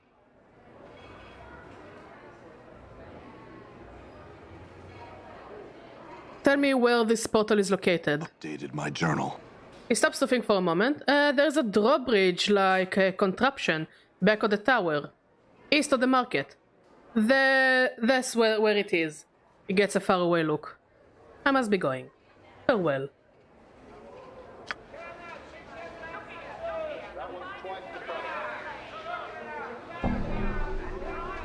I'm gone. Nothing of interest. Endure. Why not? In enduring, grow strong.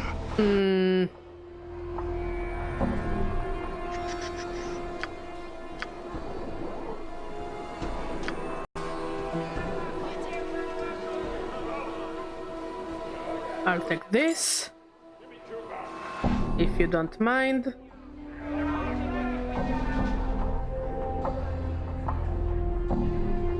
What else of interest do we have here?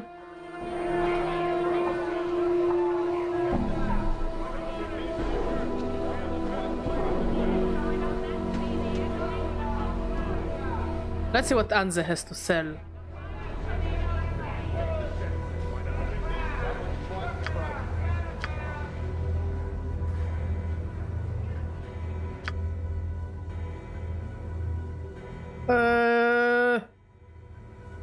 We're looking for a notch dagger that he sells.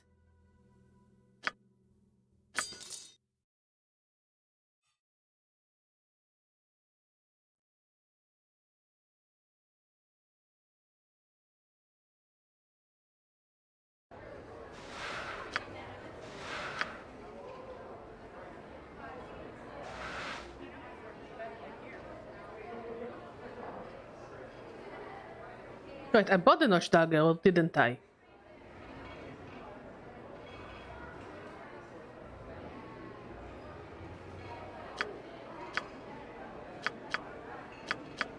Bone dagger. 1 to 6 piercing. 2 to 8.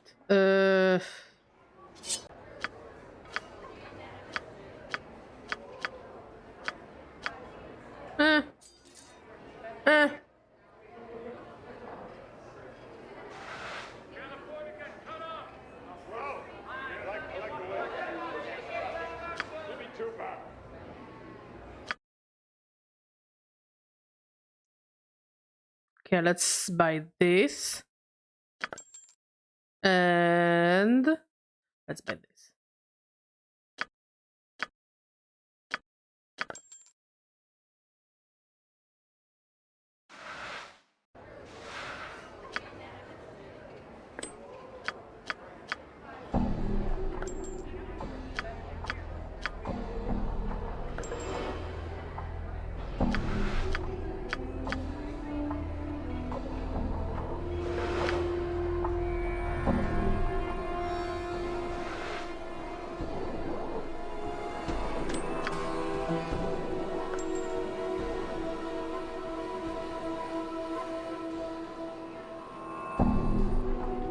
Okay, and let's give this to Anna.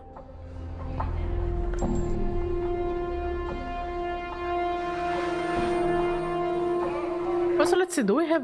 Can you identify some of my items? Okay, yeah, if I remember correctly, it's better to identify and sell.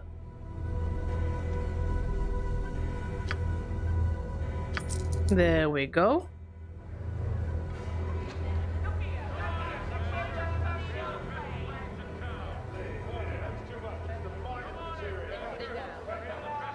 I'm gone. I like that.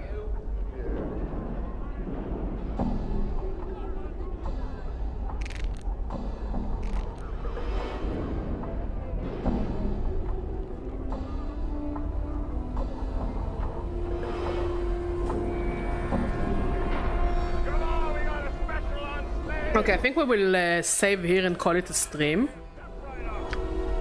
Tomorrow we are going to continue this chapter. Who knows, maybe we'll finish it. It seems shorter than chapter 1. So, you know, maybe we'll be able to finish it. Anyways, thank you all for watching. Thank you for talking. Thank you for being amazing. You're all truly, truly, truly amazing. Bye bye, Walter.